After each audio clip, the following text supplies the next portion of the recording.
여러분 안녕하십니까? 화요일 뉴스나이트 시작합니다. 12.3 비상계엄 1년을 앞두고 국민의힘 추경호 의원에 대한 구속 전 피의자 신문이 열리고 있습니다. 현재 6시간 넘게 이어지고 있는데요. 계엄 해제 표결 방해 혐의를 두고 치열한 공방이 이어지는 것으로 보입니다. 네, 현장에 취재기자 나가 있습니다. 권준수 기자. 네, 서울중앙지방법원입니다. 네, 추 의원에 대한 구속 심사가 오후 3시부터 시작된 걸로 알고 있는데요. 아직 진행 중인 겁니까? 네, 이정재 서울중앙지법 영장전담 판사 심리로 추 의원에 대한 구속 전 피의자 신문이 6시간 넘게 진행되고 있습니다. 앞서 추 의원은 법원에 출석하며 취재진 질문에 답 없이 짧은 입장만 남겼고 이후 동료 의원들과 악수하며 법원으로 들어갔습니다. 직접 보시겠습니다. 오늘 정치적 편향성 없이 법원의 공정한 판단을 기대합니다. 네, 보신 것처럼 짧은 답변만 남겼는데요. 신문을 마치면 추 의원은 서울구치소로 이동해서 법원의 판단이 나올 때까지 대기하게 됩니다. 구속영장 발부 여부는 비상계엄 선포 1년이 되는 내일 새벽에 나올 것으로 전망됩니다. 네, 긴 시간 이어지고 있는 구속심사 쟁점도 좀 살펴보죠. 특검은 어떤 부분을 강조할까요? 네, 저희 YTN 취재진이 수차례 전해드린 것처럼 추경호 의원은 계엄 당일 윤석열 전 대통령과의 통화에서 협조 요청을 받고 의원총회 장소를 수차례 변경해서 표결을 방해한 혐의를 받습니다. 특검은 당시 여당의 원내대표였던 추 의원이 국민을 위한 역할을 하지 않은 것 자체가 중대한 범죄라고 강조했을 것으로 보입니다. 또 수사 과정에서 국민의힘 의원들이 협조하지 않은 점을 고려하면 추 의원이 구속되지 않을 경우 진술 오염 등 증거인멸 우려가 있다는 점도 부각한다는 전략입니다. 특검은 이런 내용을 담은 의견서 741쪽을 제출했고 304장 분량의 PPT를 통해 재판부를 설득한 것으로 파악됐습니다. 예, 특검이 상당히 많은 자료들을 준비했는데 그렇다면 이에 대한 추 의원의 입장은 뭡니까? 네, 추 의원은 전면적으로 혐의를 부인해 왔는데요. 원내대표로서 통상적인 활동과 발언을 이용해 특검이 아무런 증거도 없이 구속영장을 창작했다고 주장하고 있습니다. 윤 전 대통령은 통화에서 계엄 선포를 미리 못 알려 미안하다는 취지의 말만 했고 추경호 의원 자신은 통화 직후 당사에서 국회로 이동하며 의원총회 장소를 예결위 회의장으로 바꿨는데 이게 어떻게 국회 출입을 방해하려는 목적이냐는 겁니다. 또 소속 의원 누구에게도 계엄 해제 표결 불참을 권유하거나 유도한 적이 없다고 강조하고 있습니다. 추 의원도 법정 최후 진술을 통해 이 같은 입장을 재판부에 밝혔을 거로 예상됩니다. 지금까지 서울중앙지법에서 YTN 권유수입니다. 예, 영장심사 끝나고 추 의원 모습이 보이면 다시 한번 현장 연결하겠습니다. 자, 이렇게 계엄 1년을 코앞에 두고 추경호 전 원내대표 구속심사라는 이 복병을 만난 국민의힘은 서초동 법원으로 달려갔습니다. 지도부는 영장 기각을 확신하며 반격에 서막이 될 거라고 호언장담했는데요. 만약의 사태에도 대비는 하면서 상황을 예의주시하는 모습입니다. 김철희 기자가 보도합니다. 추경호 전 원내대표의 구속 전 피의자 신문을 앞두고 중앙지법 앞에 모인 국민의힘 의원들. 추 의원의 이름을 연호하고 손을 맞잡으며 함께 힘을 보탰고 무죄와 영장 기각을 호소하는 탄원서도 의원 105명 명의로 제출했습니다. 제1야당은 이번 영장이 추 의원 개인이 아닌 대한민국과 자유민주주의를 겨눴다고 규정했습니다. 그를 지키지 못하면 다음은 우리 차례가 될 거라며 목숨을 걸자고 외쳤는데 상대 진영의 야유와 반발에는 이렇게 쏘아붙이기도 했습니다. 영장이 기각될 것이 두려워서 민주당의 졸개들이 지금 어떻게 저열하고 치졸하게 지저대는지를 국민의힘은 특히 시기가 공교롭다고 의심하고 있습니다. 본회의 체포동의안 표결을 2주 늦추는 등 정부 여당이 12월 3일에 영장 결과가 나오도록 의도적으로 날을 잡았다는 주장입니다. 그럼에도 영장은 기각될 것이고 법력본의 내란몰이 없이 자연스레 끝을 맺게 될 거라고 확신했습니다. 오로지 정치보복, 야당 말살에만 몰두하고 있습니다. 오만한 독재 정권 막아야 되지 않겠습니까? 영장이 기각되면 그 화살은 조이대 사법부로 향할 거란 민주당 정청래 대표 발언을 두고도 비판이 이어졌습니다. 정권 뜻대로 영장을 강요하겠다는 뜻 아니냐며 삼권 분립을 정면으로 파괴하는 위헌적 발언이라고 질타한 겁니다. 외부에 적합해서 일단 똘똘 뭉친 듯 보이는 국민의힘이지만 단일 대우가 지켜질진 미지수입니다. 당 안팎의 계엄 사과 요구가 가장 큰 변수로 꼽히는데 추 의원 구속 여부에 따라 내용에 휩싸일 수 있다는 관측도 나옵니다. YTN 김철입니다. 이런 가운데 국민의힘 재선 의원들이 12.3 비상계엄 1년을 앞두고 계엄 사과와 윤석열 전 대통령과의 단절을 담은 입장문을 준비하고 있는 것으로 파악됐습니다. 입장문에는 당시 집권 여당으로서 계엄을 미리 막지 못한 데 대한 대국민 사과와 윤 전 대통령을 비롯한 계엄 옹호 세력과 정치적으로 단절하겠다는 약속이 담길 예정입니다. 또 불법적인 계엄으로 인한 대통령 탄핵과 조기 대선 패배에 이르기까지 국민의 뜻을 온전히 받들지 못한 잘못을 반성하고 사죄하며 뼈를 깎는 변화와 혁신으로 거듭나겠다는 다짐도 포함될 전망입니다. 더불어민주당은 국민의힘 추경호 전 원내대표의 영장심사 결과를 전국 분수령으로 보고 사법부에 대한 압박 수위를 최고조로 높였습니다. 또 12월 3일을 민주화운동 기념일로 지정하겠다고 공식 선언했습니다. 김다현 기자입니다. 계엄 사태 1년을 하루 앞두고 더불어민주당은 빛의 혁명을 민주화운동으로 인정하고 매년 12월 3일을 기념일로 지정하는 법률 제정에 착수하겠다고 밝혔습니다. 민주주의 심장부가 무너질 뻔한 벼랑 끝에서 제도도 권력도 아닌 주권자 국민이 대한민국을 지켰다고 강조했습니다. 우발적 저항이 아니었습니다. 민주국가의 근본을 지켜내겠다는 국민적 결단이었습니다. 국민이 지켜낸 민주주의를 국가의 이름으로 또렷이 새기겠습니다. 국민의힘 추경호 전 원내대표의 영장심사 결과에도 촉각을 곤두세우는 모습인데 구속되면 위헌정당 해산의 발판으로 삼고 기각되면 내란 청산 필요성을 거듭 강조할 것으로 보입니다. 증거도 충분하다고 보고 혹시 기각된다 하더라도 죄를 씻을 수는 없습니다. 민주당은 사법부 압박 수위도 최고로 끌어올렸습니다. 내란 전담 재판부 설치와 법외국주의 신설 관련 법안을 전날 법사위 소위에서 통과시킨 데 이어 사법부의 심장 법원행정처를 정조준한 겁니다. 법원행정처를 폐지하는 대신 합의제 기구인 사법행정위원회를 설치해 법원의 인사와 징계, 예산 등 사항을 관장하도록 하고 13명으로 구성되는 사법행정위의 장관급 위원장은 비법관 가운데 대법원장이 임명하는 게 핵심입니다. 대법원장에 집중된 제왕적인 권한을 분산하고 사법행정의 민주적인 절차를 강화하는 것이 개혁안의 핵심입니다. 민주당은 일명 사법행정 정상화 3법을 올해 안에 처리하겠다고 밝혔습니다. 계엄 1년을 맞아 속도전에 나서는 건데 사법체계를 뒤흔드는 법안인 만큼 숙고가 필요하다는 반론이 내부에서도 적지 않습니다. YTN 김다현입니다. 이재명 대통령은 군사 쿠데타는 나치 전범을 처리하듯 살아있는 한 형사처벌해야 한다고 강조했습니다.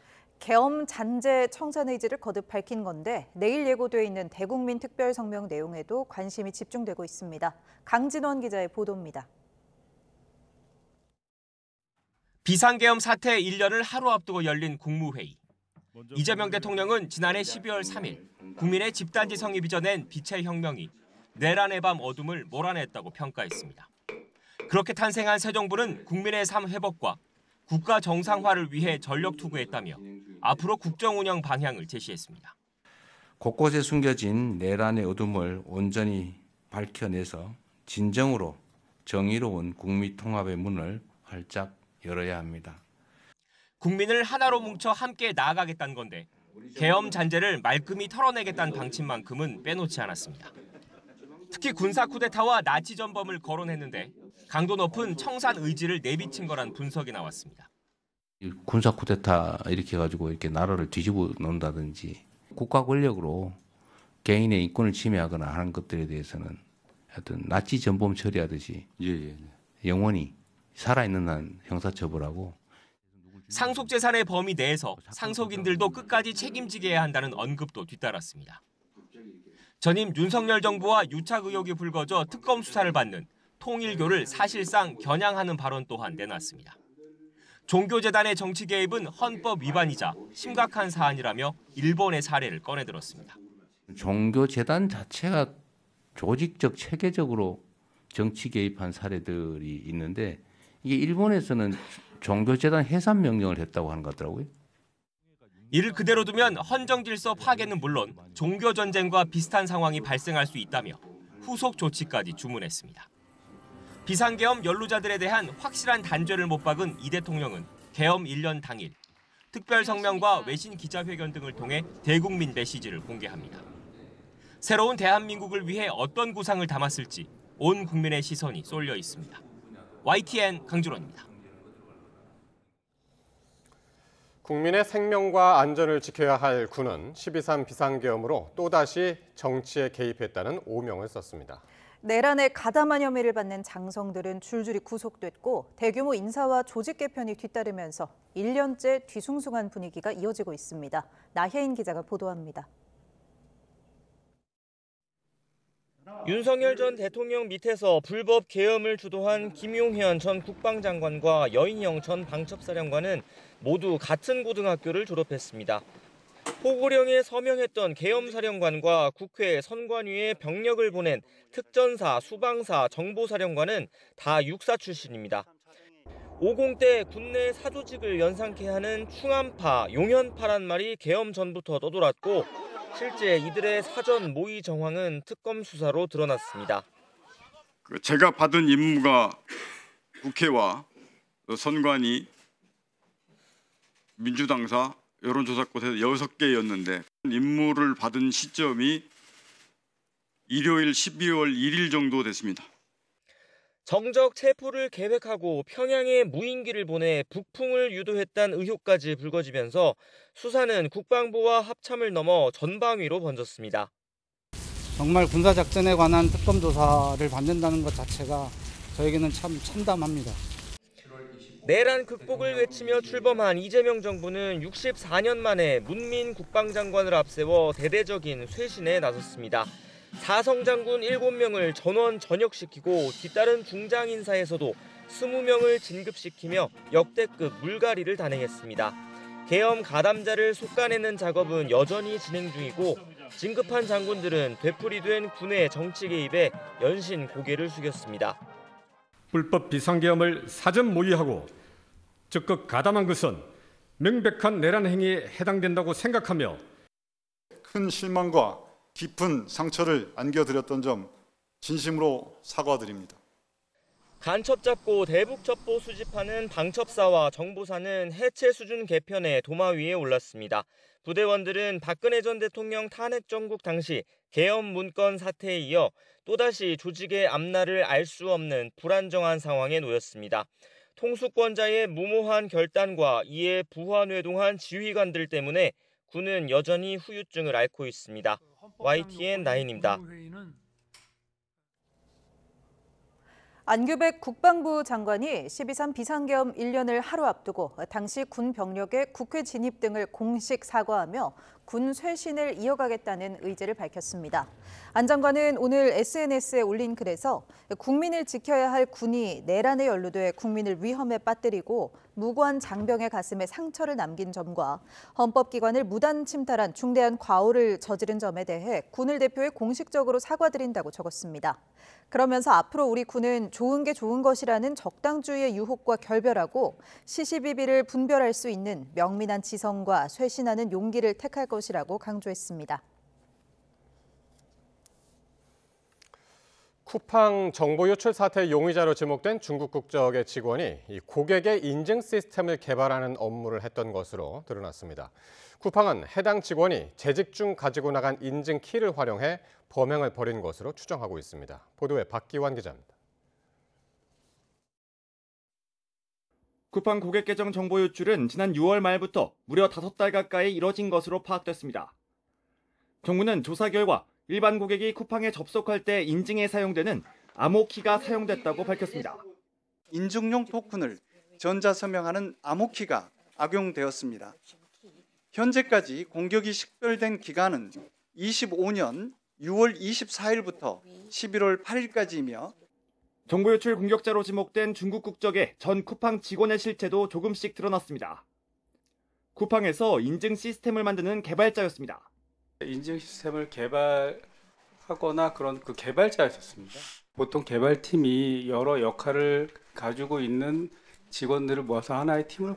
박 대표는 또 해당 전 직원은 파견 임시직이 아닌 정규직 직원이었고 같은 팀 다른 동료들은 현재 쿠팡에서 일하고 있다고 답했습니다.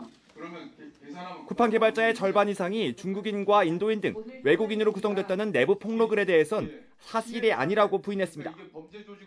용의자의 대략적인 범행 방법도 언급됐습니다.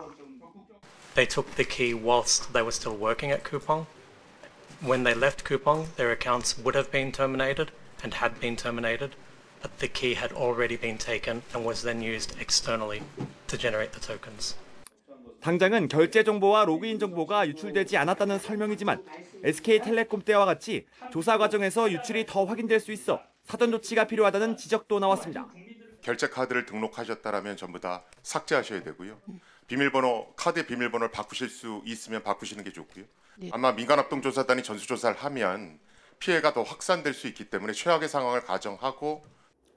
이런 가운데 쿠팡이 공식 사과문에서 정보 유출을 노출이라고 축소하고 사과문을 홈페이지에서 삭제한 것과 관련해 질타가 이어졌습니다. YTN 박견입니다. 쿠팡 고객들의 2차 피해에 대한 우려가 커지고 있는데요. 이런 가운데 쿠팡에 등록해둔 신용카드에서 자신도 모르게 수백만 원이 결제됐다는 제보가 들어왔습니다. 아직 정보 유출 경로는 확인이 필요한데 기존에 유출된 개인정보들을 결합해 범죄에 악용했을 가능성이 제기됐습니다. 배민혁 기자가 단독 보도합니다. 대규모 고객 정보 유출 이후 쿠팡은 결제 정보는 유출되지 않았다며 고객들이 따로 취할 조치는 없다는 입장을 밝혔습니다. 그런데 쿠팡을 사칭한 피싱 의심 전화가 걸려왔다는 시청자 제보에 이어 이번에는 정보 유출이 알려진 것과 비슷한 시점에 카드 무단 결제 피해를 봤다는 제보가 들어왔습니다. 경북 포항에 거주하는 40대 남성 A씨는 지난달 30일 쿠팡으로부터 개인정보가 유출됐다고 통지받았습니다. 그런데 A씨는 하루 앞서 사용한 적도 없는 300만 원이 카드로 결제됐다는 문자를 받은 상태였습니다. 카드사로부터 온 문자를 보면 결제 대행사 상호만 적혀 있어 어디서 뭘 결제한 건지도 알 수 없었습니다. 누군가 처음에 499만 원을 결제하려다 한도 초과로 실패한 뒤 금액을 낮춰 시도하자 승인된 겁니다. 300만 원 결제 이후에도 150만 원을 추가 결제하려고 시도했던 걸로 확인됐습니다. 한도가 더 작은 다른 카드에서도 비슷한 시도가 이어졌는데 결제가 모두 실패하자 비밀번호를 바꾸려고 한 흔적까지 발견됐습니다. A씨는 쿠팡의 결제 수단으로 등록했던 카드에서만 피해가 발생했다며 이번 정보 유출 사태와 관련 있는 건 아닌지 의심합니다. 저희가 의심할 수밖에 없는 게 수년간 쿠팡을 썼는데 이런 일이 없다가 시기가 절묘하게 떨어지지 않습니까? 쿠팡 고객센터에서는 A씨의 결제 정보는 유출되지 않았다면서도 증빙할 수 있는 자료를 제공해달라는 요청에는 응하지 않았습니다. A씨는 경찰에 신고한 뒤 실제 결제가 이뤄진 대행사와 통화한 끝에 개인정보가 도용당한 것을 확인했습니다. 그런데 해당 결제 대행사에서는 A씨 사례처럼 카드 주인 몰래 무단 결제된 경우가 추가로 있었던 것으로 파악됐습니다. 결제 정보가 실제 어디서 유출된 건지는 확인이 필요한 상황이지만 전문가들은 시기적으로 볼 때 이번에 쿠팡에서 유출된 개인정보와 앞서 다른 경로를 통해 유출된 정보들을 결합해 범죄에 악용했을 가능성도 염두에 둬야 한다고 지적합니다. 이미 유출됐던 정보랑 쿠팡에서 유출된 새로운 정보들을 결합을 하게 되면 거의 특정 개인의 모든 정보를 다 가지고 있다라고 보면 되겠죠. 그러면은 공격자 입장에서는 악용을 할 시나리오는 너무 많아질 수 있는. 2차 피해가 현실이 된 것 아니냐는 우려가 나오는 만큼 실효성 있는 대책 마련이 시급해 보입니다. YTN 배민혁입니다. 이재명 대통령은 오늘 쿠팡 개인정보 유출 사태를 처음으로 거론하면서 엄중히 책임을 물어야 한다고 강조했습니다. 이 징벌적 손해배상 제도를 현실화해야 한다고도 말했습니다. 이 대통령의 국무회의 모두 발언 들어보겠습니다. 피해 규모가 약 3,400만 건으로 방대하지만 처음 사건이 발생하고 5개월 동안 회사가 유출 자체를 파악하지 못했다는 게 참으로 놀랍습니다. 이 정도인가 싶습니다. 사고 원인을 조속하게 규명하고 엄중하게 책임을 물어야 되겠습니다. 관계부처는 해외 사례들을 참고해서 과징금을 강화하고 징벌적 손해배상 제도도 현실화하는 등 실질적인 또 실효적인 대책에 나서 주시기 바랍니다. 네, 이런 가운데 정부가 쿠팡에 대해 역대급 과징금을 부과할 가능성이 커지고 있습니다. 최대 1조 원이 넘을 수 있다는 관측까지 나오면서 과거 최대 과징금 사례였던 SK텔레콤의 기록을 넘어설지 주목됩니다. 김진두 기자입니다.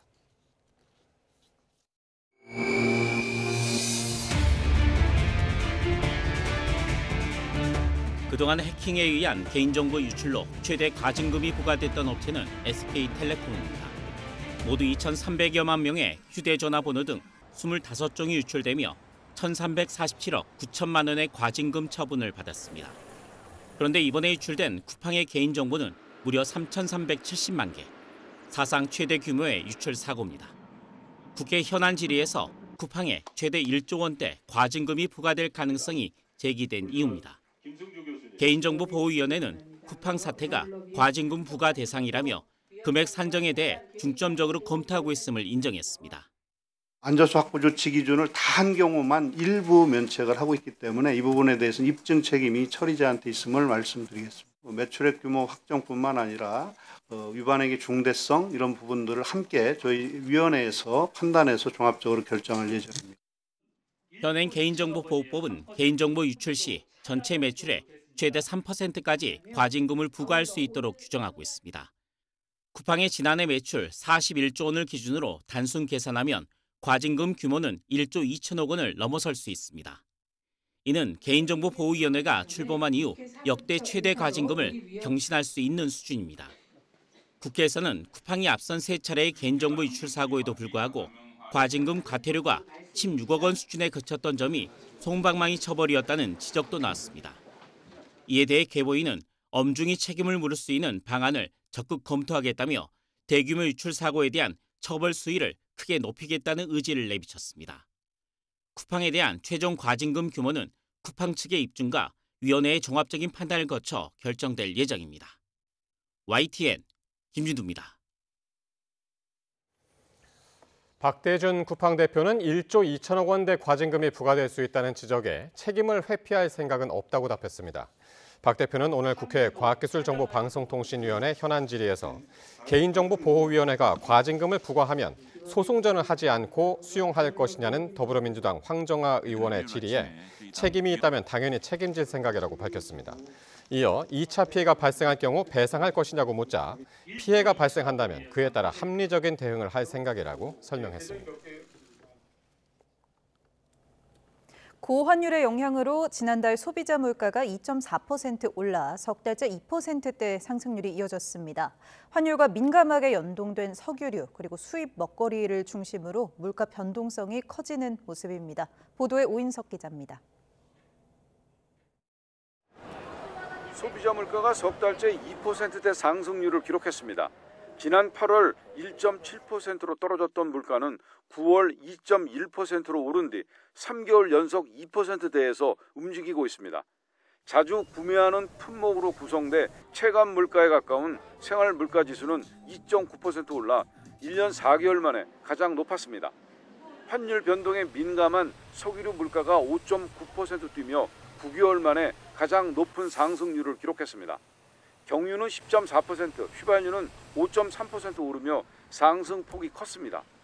국제 유가 하락에도 유류세 인하폭이 축소된 데다 고환율 요인까지 반영되며 물가를 밀어 올렸습니다. 환율 같은 경우 전년 동월 대비 4.6% 상승했고 또 하나는 최근 들어 그러니까 작년 11월하고 금년 11월 비교했을 때 그 정부의 유류세 인하율 축소 그 영향도 있는 것 같습니다. 농축수산물 물가도 지난달 5.6% 뛰며 전체 물가를 0.42%포인트 끌어올렸습니다. 쌀이 18.6%, 귤은 26.5% 상승했습니다. 갈치와 고등어도 환율 영향으로 수입산 가격이 오르며 10%대 상승세를 보였습니다. 정부는 먹거리와 석유류 등 국민 생활과 밀접한 주요 품목별 가격과 수급 상황을 면밀히 점검하고 변동 요인에 신속히 대응하겠다고 밝혔습니다. 물가가 민생 안정의 시작이자 끝이라는 각오로 각별한 긴장감을 가지고 먹거리 물가 관리에 총력을 다하겠습니다. 할당 관세 등 가용한 수단을 총동원하고 시장 질서를 교란하는 불공정 행위에 엄정 대응하기로 했습니다. 한국은행도 소비자 물가가 2달 연속 2% 중반의 상승률을 보이고 생활 물가도 높아진 만큼 향후 물가 상황을 경계심을 갖고 점검하겠다며 높아진 환율이 물가에 미칠 영향을 좀 더 지켜볼 필요가 있다고 밝혔습니다. YTN 오인석입니다. 가격은 그대로 두고 재료 무게를 줄이는 이 용량 꼼수, 가공식품에서는 종종 보였는데 최근 치킨 전문점에서도 발생해 소비자들의 지탄을 받았죠. 이 같은 행태를 막기 위해 정부가 외식업계 최초로 치킨 전문점에 이 중량 표시제를 도입합니다. 이승은 기자가 보도합니다. 최근 교촌치킨은 닭다리살만 쓰던 순살치킨 제품에 가슴살을 섞고 중량도 줄였다가 소비자 원성에 철회했습니다. 중량이 줄었다는 걸 알기 위해서는 중량 표시가 전제돼야 하지만 외식 분야는 신선 재료를 요리하는 특성상 중량 표시 제도가 없습니다. 식약처는 교촌치킨과 같은 사례를 막기 위해 앞으로 치킨 전문점 메뉴판에 가격과 함께 닭고기의 조리 전 중량을 명시하도록 했습니다. 원칙적으로 몇 그램인지 표기해야 하지만 한 마리 단위로 조리하는 경우 호 단위로도 표시할 수 있습니다. BHC, BBQ치킨, 교촌치킨 등 10대 가맹본부와 가맹점이 적용 대상입니다. 이들 가맹점 수는 12,500여 개로 전국 치킨 전문점의 4분의 1 정도입니다. 새 제도는 15일부터 시행됩니다. 내년 6월까지는 계도 기간이고 이후에는 위반 시 시정명령, 반복 위반 시 영업정지 등의 처분을 내릴 것이라고 정부는 밝혔습니다. 치킨값을 올리거나 중량을 줄이는 변동사항 고지는 자율규제의 영역으로 남겨두기로 했습니다. 대신 소비자단체가 주기적으로 점검해 정보를 공개하도록 예산을 지원합니다. 치킨 전문점들이 대부분 자영업자라는 점을 고려해서 이번에는 10대 대형 프랜차이즈 소속 점포들로 한정해서 직접 규제를 적용하기로 했고요. 부족한 부분이 있다면 시장에서 소비자 감시 기능이나 사업자들의 자율 규제를 통해서 보완해 나갈 계획입니다. 가공식품 가격 변동에 대한 규율도 강화합니다.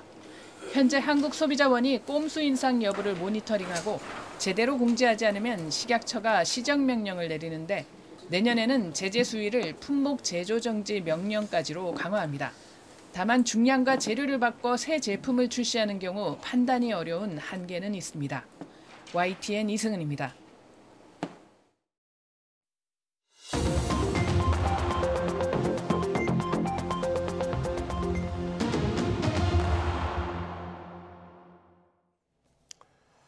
정치권 관심 뉴스 짚어보는 포커스 나이트 시간입니다. 오늘은 최창렬 용인대 특임교수, 최수영 정치평론가와 함께하겠습니다. 두 분 어서 오십시오. 안녕하세요.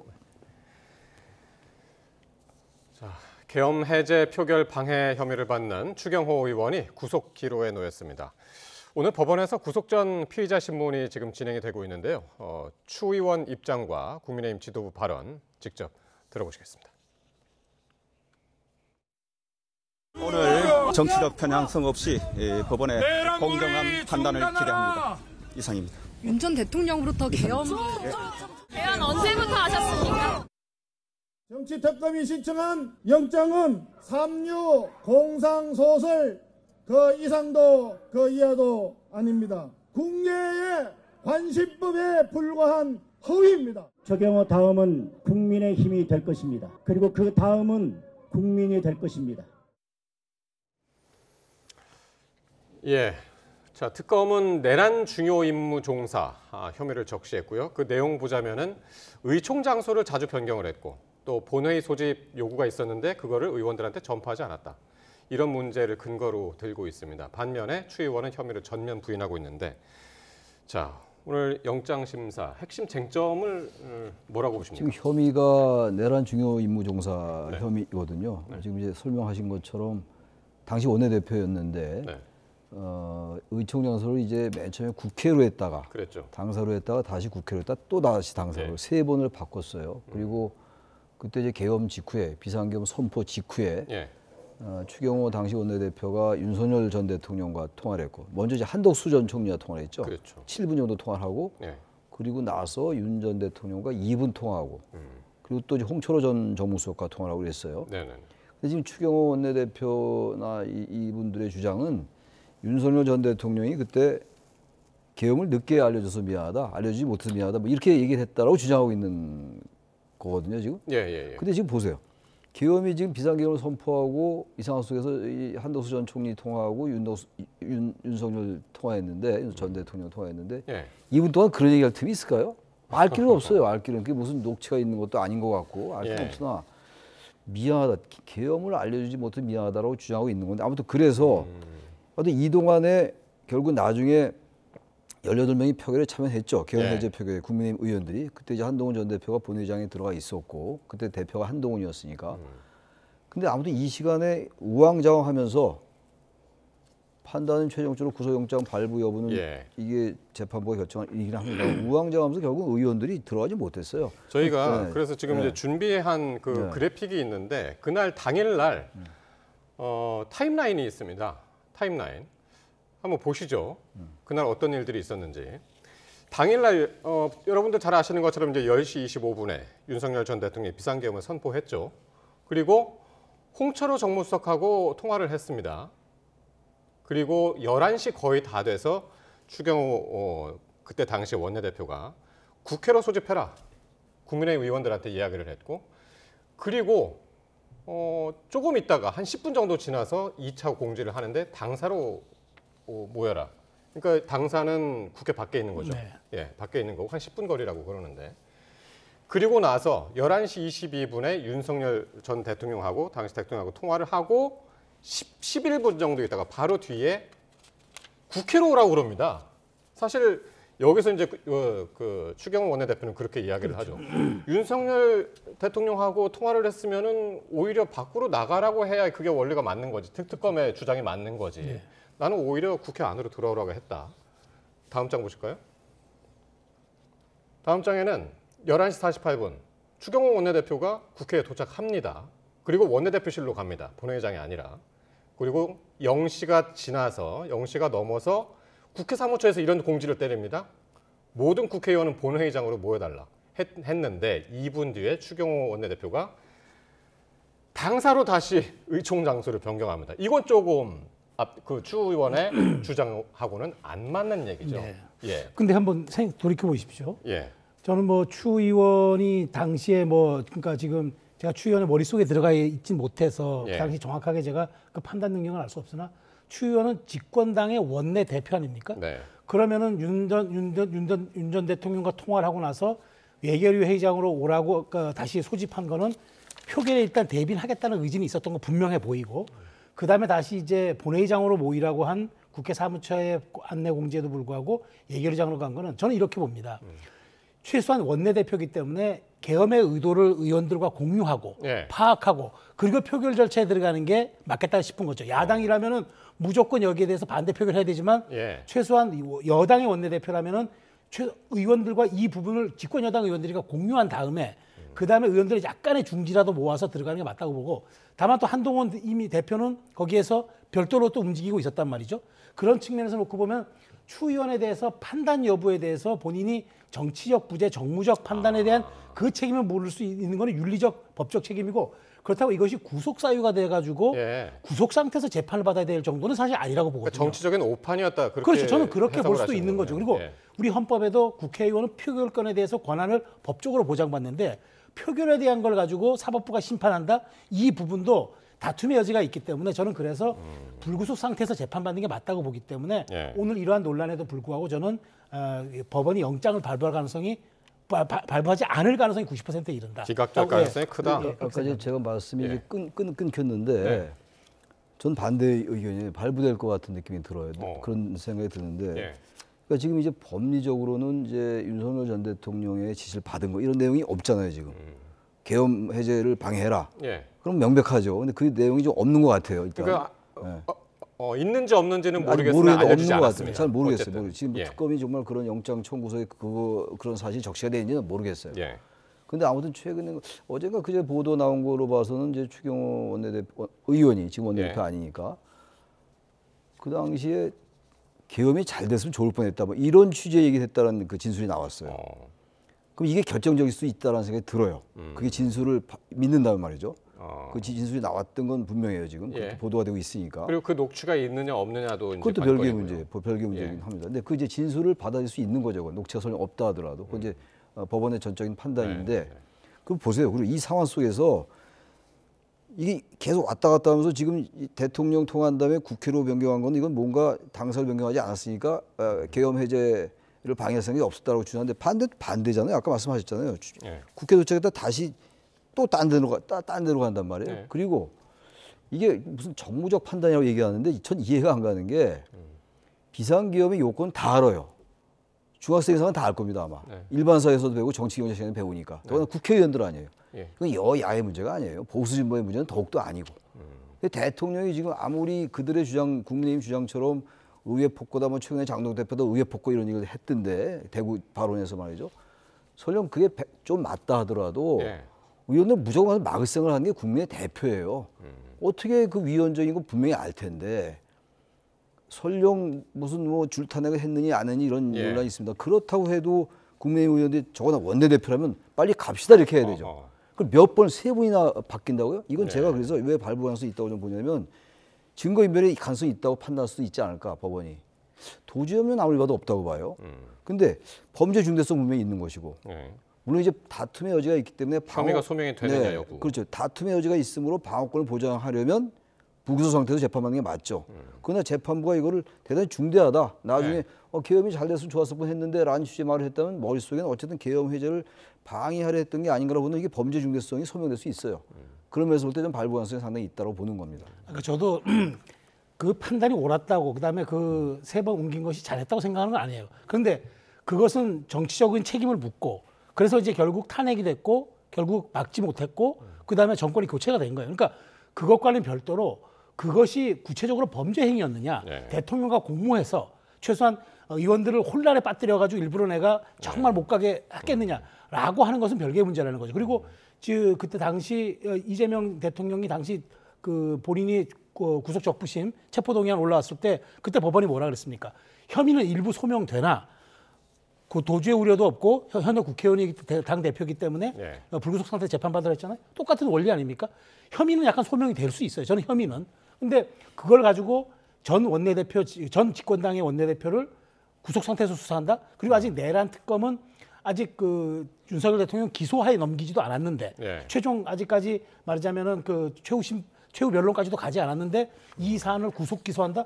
그럼 여기에 대한 어떤 예단과 법리적 판단을 갖고 있다는 재판부의 의중을 드러낸 거기 때문에 예. 저는 그래서 추경호 전 원내대표가 이거 들어가면서 공정한 재판부의 판단을 기대한다고 얘기한 게 지금 민주당이 이렇게 과하게 사법몰이를 하더라도 예. 최소한 이 부분에 관해서는 알겠습니다. 증거와 법리와 사실에 의해서 판단해 달라 그 얘기를 한 거라고 좀 봐요. 예. 네.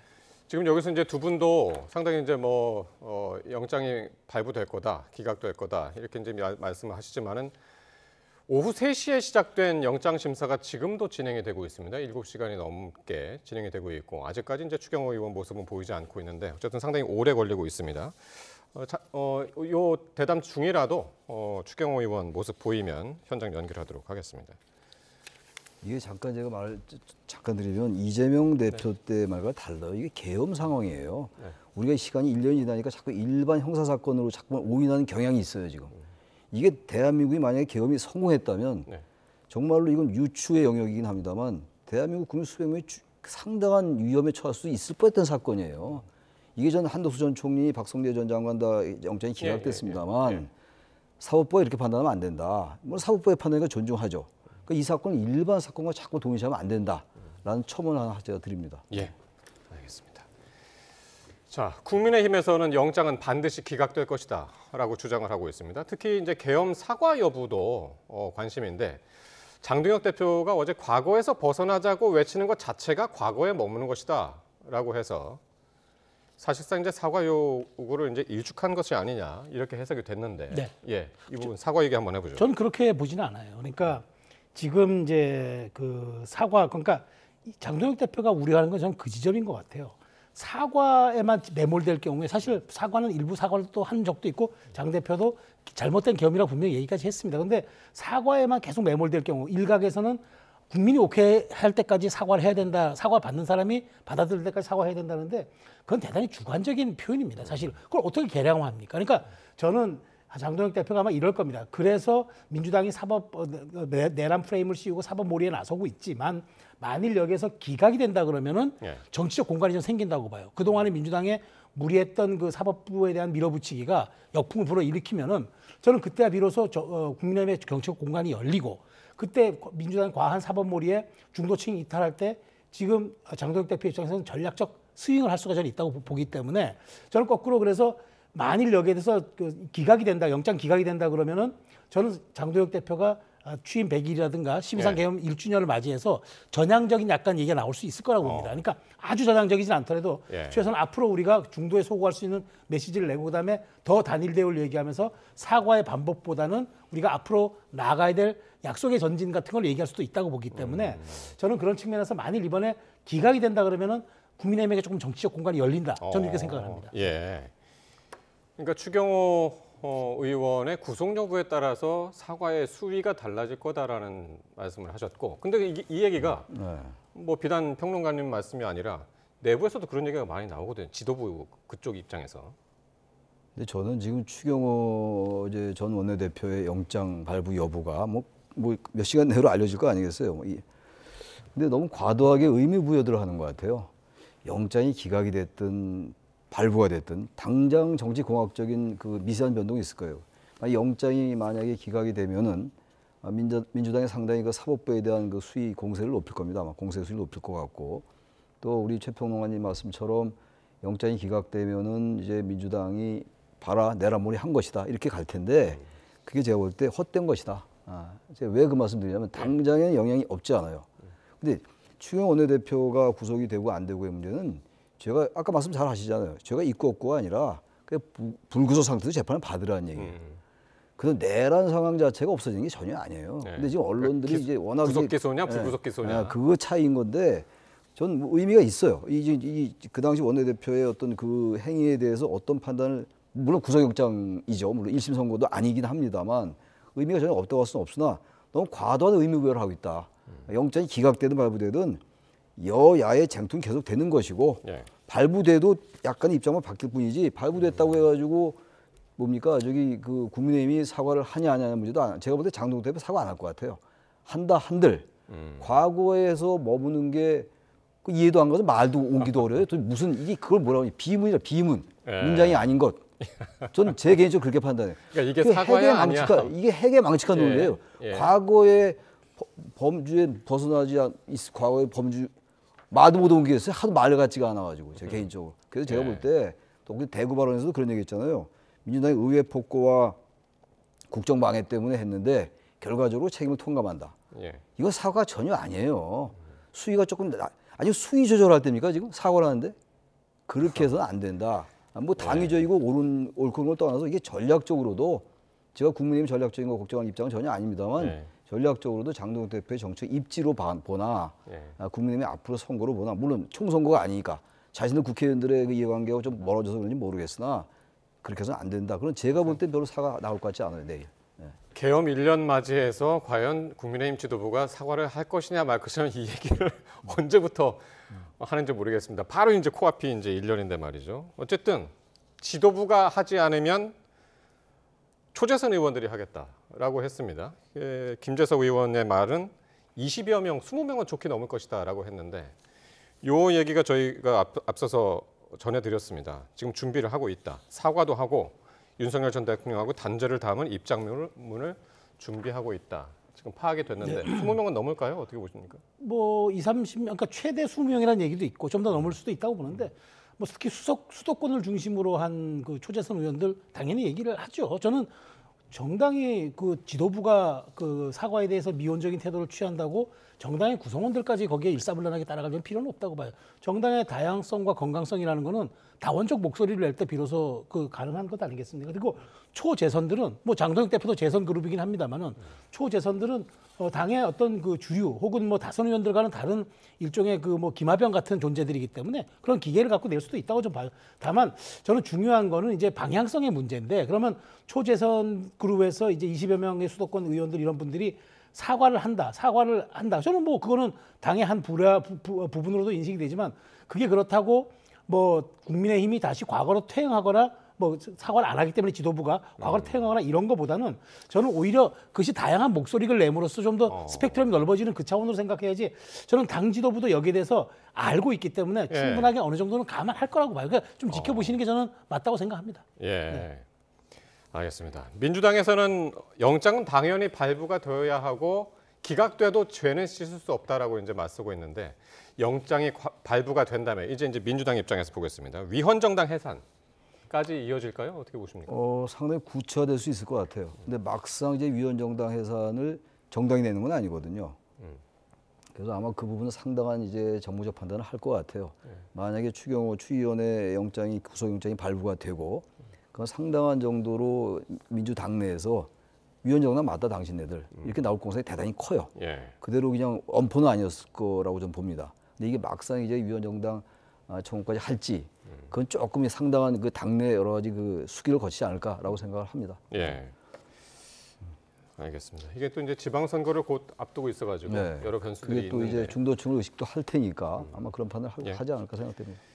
자, 이런 가운데 민주당이 12월 3일을 민주화운동 기념일로 지정하는 방안을 추진하기로 했습니다. 김병기 원내대표의 발언 들어보시겠습니다. 빛의 혁명을 공식 민주화운동으로 인정하고 민주화운동 기념일로 지정하는 법률 개정에 착수하겠습니다. 기록은 기억을 만들고 기억은 민주주의를 지켜냅니다. 민주당이 앞장서겠습니다. 국민이 지켜낸 민주주의를 국가의 이름으로 또렷이 새기겠습니다. 자, 12월 3일을 민주화운동 기념일로 한다. 민주화운동 기념일이 있죠, 저희가.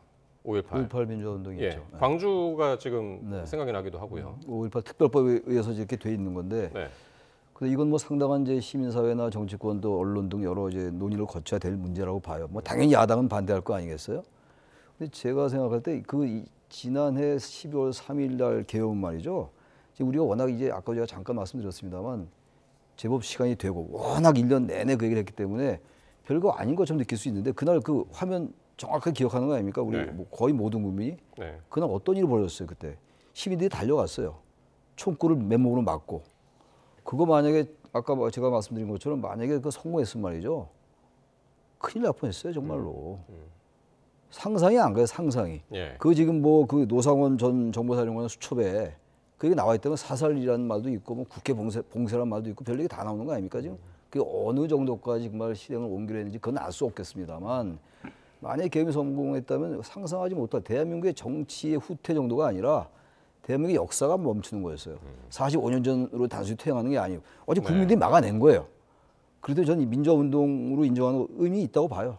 이거 만약에 아니었으면요. 국민들이 못 막아냈으면 그들 개헌 적어도 몇 달 진행됐단 말이죠. 거기 무슨 뭐 한동훈 우원식 다 잡아넣으라 뭐 이랬다는 거 아닙니까 지금. 여러 명의 정치인 이재명도 잡아놓고 그게 끔찍한 일이에요. 단순히 정치인들에만 그치지 않고 상당한 사람의 인명의 피해도 올 수 있었다고 저는 생각해요. 그렇기 때문에 이거는 충분히 가치 있는 논의다라고 생각합니다. 최 교수님 말씀하신 것처럼 저희가 이제 그날 당일 국회 앞 모습을 또 국회 안 모습을 봤죠. 봤고 시민들이 이제 총을 든 군인들, 경찰들 앞에 이제 서가지고 국회를 막지 않았습니까? 들어가지 못하게. 어떻게 보십니까? 이 부분에 대해서 이제 의미 있는 날로 지정하고 기념하겠다는 건 저도 동의합니다. 왜냐하면 우리 현대사의 계엄이라는 게 박물관에 있던 단어가 나왔던 날이고 또 어쨌든 3시간밖에 안 걸렸지만 국민들이 막아낸 것도 사실이고 국회가 어쨌든 표결에 성공함으로써 계엄을 해제했던 것도 맞는 얘기죠. 그런데 이게 국가기념일로 지정하는 일을 과연 여당 단독이 할 일이냐.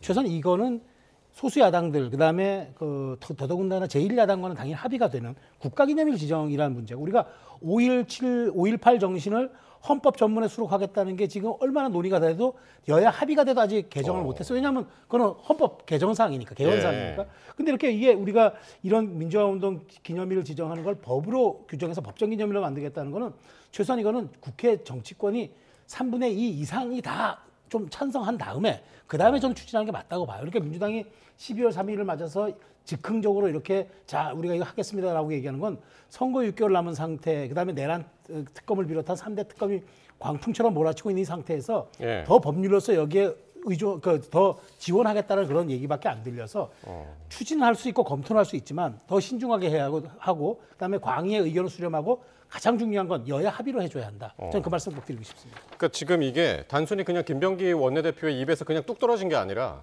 이게 대통령실이 지금 관련법 개정을 통해서 추진하는 것으로 알려졌습니다. 이걸 대통령실에서 추진하고 있고 이걸 오늘 여당 원내대표가 이거를 이제 공식화한 것이다.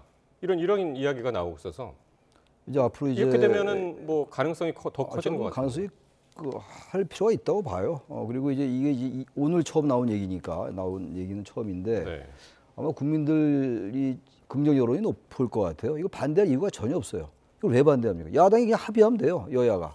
이것까지 반대할 이유가 뭡니까 도대체? 이걸 뭐 합의한다고 지방선거에 민주당이 유리하고 또 이른바 내란 프레임을 갖고 가기 위해서 이걸 지정한다. 그러니까 국민이 자꾸 그런 시각으로 보니까 사과가 안 나오는 거예요. 제가 볼 때 이거는 충분히 논의할 가치도 있고 야당이 합의 못할 이유가 전혀 없다라고 생각을 합니다. 네, 알겠습니다. 자, 이렇게 비상계엄 사태 1년을 앞두고 오늘 이재명 대통령이요. 내란 청산 의지를 강하게 밝혔습니다. 국무회의에서 있었던 발언 들어보시겠습니다. 빛의 혁명으로 탄생한 우리 국민 주권 정부는 곳곳에 숨겨진 내란의 어둠을 온전히 밝혀내서 진정으로 정의로운 국민 통합의 문을 활짝 열어야 합니다. 군사 쿠데타 이렇게 해가지고 이렇게 나라를 뒤집어 놓는다든지 국가 권력으로 개인의 인권을 침해하거나 하는 것들에 대해서는 하여튼 나치 전범 처리하듯이 영원히 살아있는 한 형사처벌하고. 이재명 대통령 하루 전에는 숨겨진 내란 행위를 방치하면 반드시 재발한다라고 언급을 했고요. 그 다음 날 오늘 군사 쿠데타는 나치 전범 처리하듯이 처벌해야 한다. 상당히 이제 강한 표현을 썼는데 어떻게 들으셨습니까? 저는 좀 대통령의 그 입에서 나온 발언으로는 좀 과하다고 봐요. 왜냐하면 대통령은 이중적 지위를 갖습니다. 첫 번째 지위는 이제 특정 정당이 후보를 공천함으로써 후보로 출마합니다. 그러니까 당선되는 순간 국민 전체의 지도자라는 이제 위치에 섭니다. 그래서 이중적 지위를 갖는 겁니다. 정파의 수장이긴 하지만 국가 통합의 지도자로 자리매김하는 자리가 대통령입니다. 그렇다면 최소한 이 발언은 신중해야 한다. 왜냐하면 말이죠. 우리는 문명사회고 상권 분립이 보장돼 우리는 법의 지배를 받는 나라입니다. 그런데 지금 이재명 대통령의 발언은 법에 의한 지배를 얘기하는 겁니다. 법의 지배와 법에 의한 지배는 완전히 다른 겁니다. 지금 얘기는 뭐냐면 이 내란에 가담한 사람들은 예단만으로도 말하자면은 나치에 준하는 이 전범 취급을 받아도 된다 이렇게 얘기하는데 이렇게 얘기하면 안 되는 거죠. 최소한 지금 1심도 끝나지 않은 상태고 우리 국민은 헌법에 보장된 무죄 추정의 원칙에 의해서 모든 법의 심판을 받습니다. 그런데 지금도 끝나지 않은 상태에서 정서적 차원에서 나치에 준하는 그런 전범 대우를 받아도 된다는 식으로 얘기하는 건 저는 국가 지도자로서 상권 분립이 보장된 그런 굉장히 중립적 이치에서 하는 발언이 아니라 예단과 감성으로 국민에게 호소하는 그런 레토릭에 가깝다고 보기 때문에 대통령의 입과 대통령의 자격에서 나올 발언치곤 과하다는 말씀을 먼저 드리고 어쨌든 저는 대통령은 이런 날일수록 저는 오히려 12월 3일을 국민 모두가 기억해야 하는 그런 전체적인 통합의 메시지를 발신해야 되는데 누구를 배척하거나 증오하고 갈라치는 그런 단어는 정파의 수장이 할 일이지 대통령이 할 말씀은 아니라고 생각합니다. 예. 최 교수님 어떻게 들으셨나요? 저는 이거 할 수 있는 말이라고 생각해요. 왜냐하면 이 내란 행위라는 게 지금도 보세요. 지금 국민의힘은 여전히 계엄을 옹호한 듯한 계엄이 잘했다고 얘기한 적은 없어요. 그럼 어쨌든 사과에 여전히 사과를 거부하고 있고 내일 어떤 메시지가 나올지 모르겠습니다만 사과에 대해서 인색하고 탄핵에 대해서 여전히 반대하는 당론을 바꾸지 않고 있어요. 그러니까 내란의 잔존 세력이란 말이 일리가 좀 있다고 봐요. 이게 내란 잔존 세력이라는 게 단순하게 1심에서 재판이 나와서 된다는 게 아니라 할 수 있는 얘기예요. 지금 보세요. 통합이라는 얘기를 하는데 우리가 왜 통합이 안 됐습니까? 일제 청산 안 돼도 통합 안 됐죠. 역사 청산이 안 되면 통합이 될 수가 없어요. 더군다나 민주당이 지금 이재명 대통령 끌어내리자고 얘기하고 있고 탄핵하라고 얘기하는 거 아닙니까? 대통령의 지세가 대단히 견조한데 그런 사람을 어떻게 통합합니까? 최소한도 지난해 11월 3일 계엄을 국민의힘이 한 건 아니지만 대통령을 배출한 정당으로서 사과하고 여기서 우리가 절절하게 반성합니다라고 얘기할 때 그게 통합의 대상이 되는 겁니다. 어떻게 통합할 수 있겠어요? 대통령 끌어내리라는데. 그래서 이거는 뭐 저기 우리 최평론가 일리가 있는 말씀들이에요. 원론적으로 맞는 말씀인데 정말 이럴 때 군사 쿠데타, 이게 대한민국이 군사 쿠데타에 얼마나 그 트라우마가 있습니까? 한두 번이 아닌데 12.12 군사반란도 그렇죠. 1961년도에 5.16 군사 쿠데타 있죠. 그다음에 5.18 민주화운동 때 5월 17일 밤 24시에 비상계엄은 전국을 확대했어요. 제주도까지. 계엄의 역사를 그야말로 역설적으로 찬란하게 지는 나라예요. 이거 청산하지 않으면 절대로 안 됩니다. 저는 대통령이 이런 얘기 함으로써 오히려 통합의 계기가 될 수 있다고 생각합니다. 오히려. 어제 내란 전담 재판부 이 법안이 법사위 소위를 통과를 했죠. 이때도 이제 내란 그 나치 재판부 같다라는 이야기를 나경원 의원이 하고 또 박은정 의원이 거기에다가 이제 뭐라고 대답했냐면 지금 75년이 넘었는데도 나치 재판은 지금도 이루어지고 있다. 그렇게 이야기를 해서 아마 오늘 그 내란 전담 재판부하고도 좀 일맥상통하는 그런 내용이 아니었나 싶기도 저 합니다. 한마디만 더 첨언을 드리면은 저 이건 드리고 싶어요. 네. 우리가 지금 내란죄 처벌이 어떻습니까? 최소한 사형 아니면 무기징역입니다. 우리 법에서 사형 아니면 무기징역이 이렇게 중하게 처벌되는 게 내란만큼 또 어디 있습니까? 연쇄 살인범도 이거 이렇게 중한 그렇게 형벌 받지 않습니다. 재판에 따라서. 그러니까 저는 이 정도로 우리가 엄격하게 법에 적용을 하고 있는데 대통령까지 나서서 최소한 이게 1심 판결이 나고 3심 판결이 확정됐을 때 그때 뭐 더 얘기를 하면서 대통령이 어떤 사회 통합의 메시지를 내는 게 맞지. 지금 1심도 끝나지 않은 상태에서 나치 전범에 준하는 대우를 해줘야 한다는 식의 이런 이야기들이 오히려 예단의 정치를 할 수 있는 그런 폐해를 날 수가 있기 때문에 조금 더 신중할 필요가 있다는 말씀을 드리는 겁니다. 네, 알겠습니다. 자, 그리고 12월 3일 당일 이재명 대통령이 특별 성명을 발표하고요. 또 외신 기자회견 등을 이제 진행을 할 예정입니다. 내일 하루 이재명 대통령의 바쁜 스케줄이 있는데 일단 특별 성명을 발표한다고 그랬습니다. 원래는 이제 특별 담화라고 그 전에 이제 공지를 했었는데 특별 성명으로 바꿨더라고요. 담화보다 성명이 더 입장을 분명하게 얘기를 하는 거겠죠. 그 윤 전 대통령이 이제 작년에 특별 담화한다고 담화를 했다 이제 그 계엄 선포를 했던 거였는데 저는 그 외신 기자회견도 왜 의미가 있느냐면 말이죠. 제가 또 강조합니다만 정말 대한민국은 완전 무너진 상황이었어요 그때. 선진국 대한민국이 도대체 1980년대 제3세계에서도 있지 않은 일이에요. 이 비상계엄이라는 게. 군사력, 무력에 의해서 민주주의를 말살하는 거거든요. 이른바 내란 행위예요. 바로 그래서. 그 현재 윤석열 전 대통령이 내란 우두머리 혐의로 피의자 아닙니까 지금. 나중에 뭐 재판 결과는 모르겠습니다만.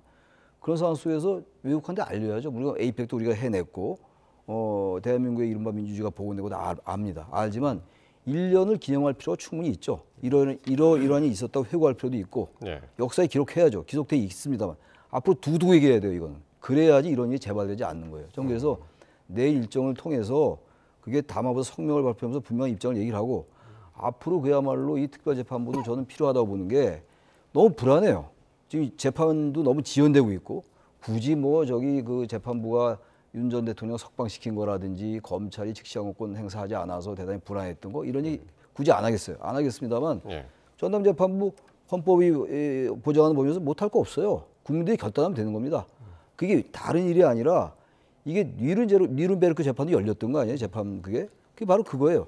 이게 계엄이라는 건 다른 사건과 달라서 정말 다른 차원의 이 사건인 거예요. 이 사건은 자꾸 일반 형법 이론, 일반 법 이론을 갖다 댈 게 아니에요. 그것도 제가 법치를 위반하는 얘기가 절대로 아닙니다.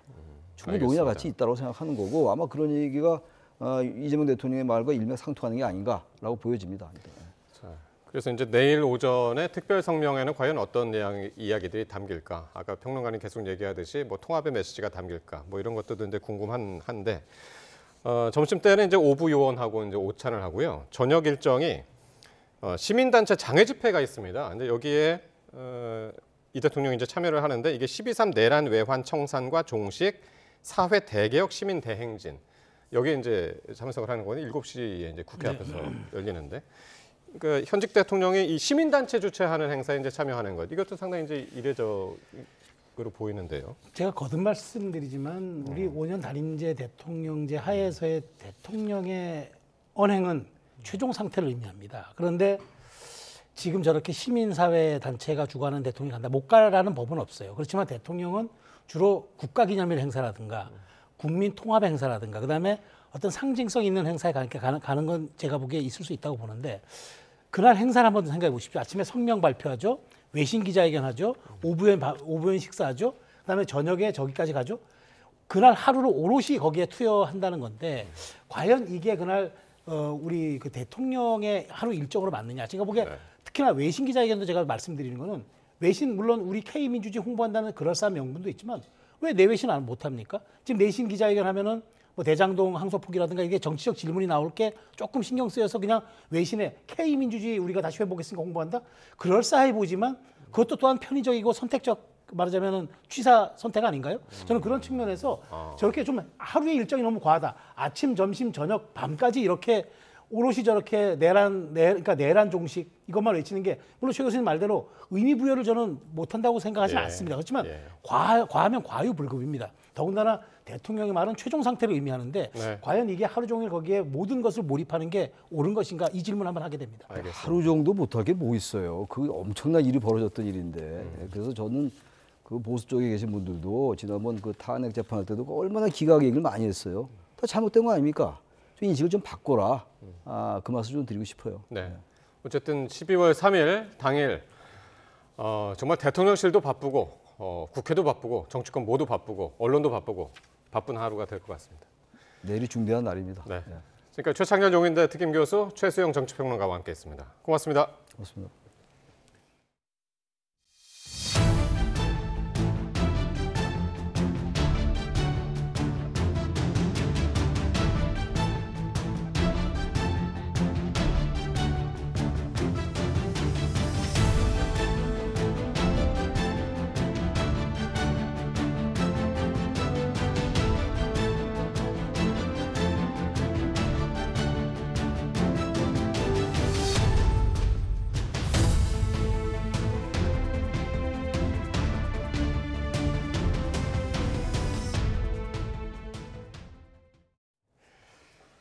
네, 국민의힘 추경호 의원에 대한 구속 전 피의자 신문이 7시간 넘게 이어지고 있습니다.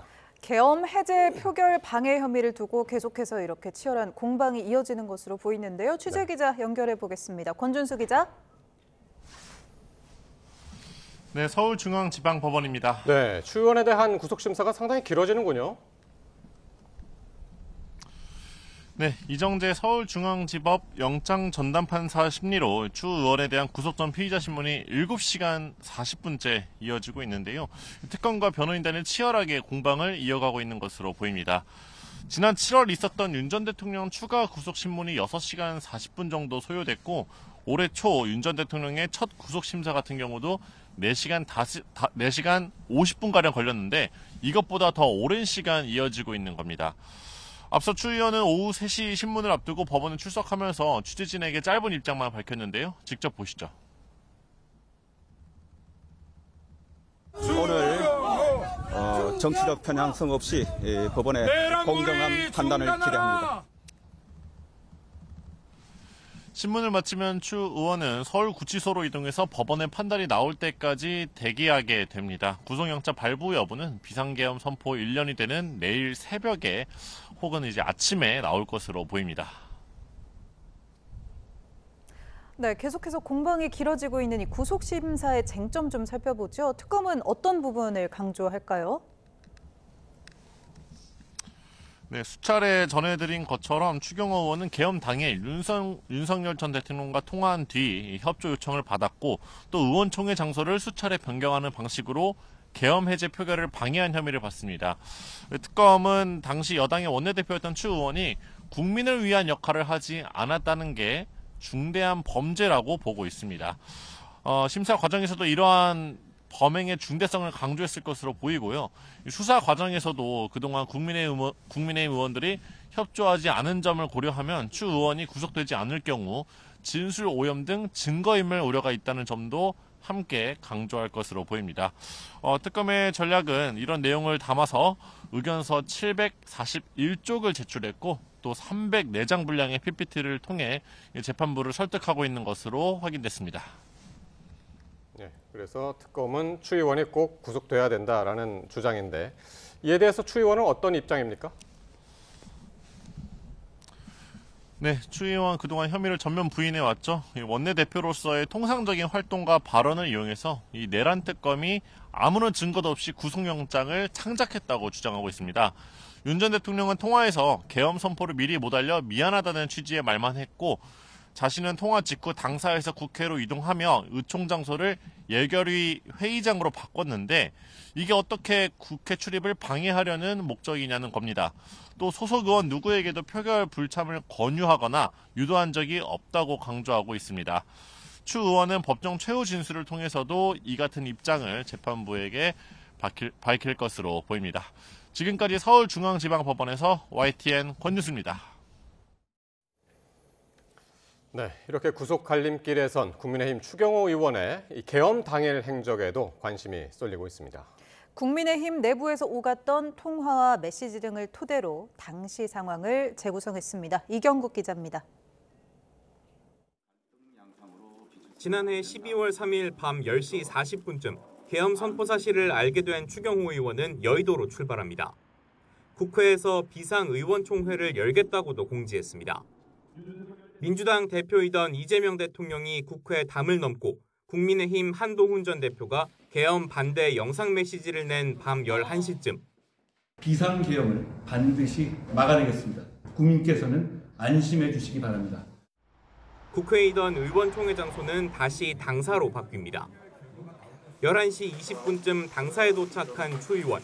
조금 뒤 윤석열 전 대통령으로부터 전화가 걸려옵니다. 오래 안 갈 거니까 걱정하지 말라는. 추 의원은 이후 소집 장소를 국회 본회의장 맞은편 예결위 회의장으로 바꾼 뒤 국회로 이동합니다. 10여 분 뒤 본관에 도착한 추 의원. 하지만 본회의장이 아닌 원내대표실로 들어갔습니다. 곧이어 특전사 헬기가 줄지어 국회에 진입했고 우원식 국회의장은 긴급 입장을 발표합니다. 모든 국회의원께서는 지금 즉시 국회 본회의장으로 모여주시기 바랍니다. 하지만 이로부터 10분도 채 되지 않아 소집 장소는 또 한 번 당사로 바뀌었고 국회와 당의 공지가 충돌하자 국민의힘 의원 단체 대화방에선 혼선이 있으면 안 된다. 원내대표가 정리해달라는 등의 목소리가 터져나왔습니다. 한 전 대표가 거듭 본회의장으로 와달라 호소했지만 이후에도 당사로 모이라는 공지 메시지가 잇따라 발송됐습니다. 새벽 0시 반쯤 계엄군이 창문을 깨고 본관까지 진입하자 국회의장은 0시 50분쯤 본회의를 열었고 1시 3분 계엄 해제 요구안은 의원 190명의 찬성으로 가결됐습니다. 비상계엄 해제 요구 결의안은 가결되었음을 선포합니다. 표결에 참여한 국민의힘 의원은 단 18명이었습니다. 추 의원은 새벽 2시쯤 특전사가 철수한 뒤에야 원내대표실 밖으로 나왔고 불참하게 된 것은 제 판단으로 불참했습니다.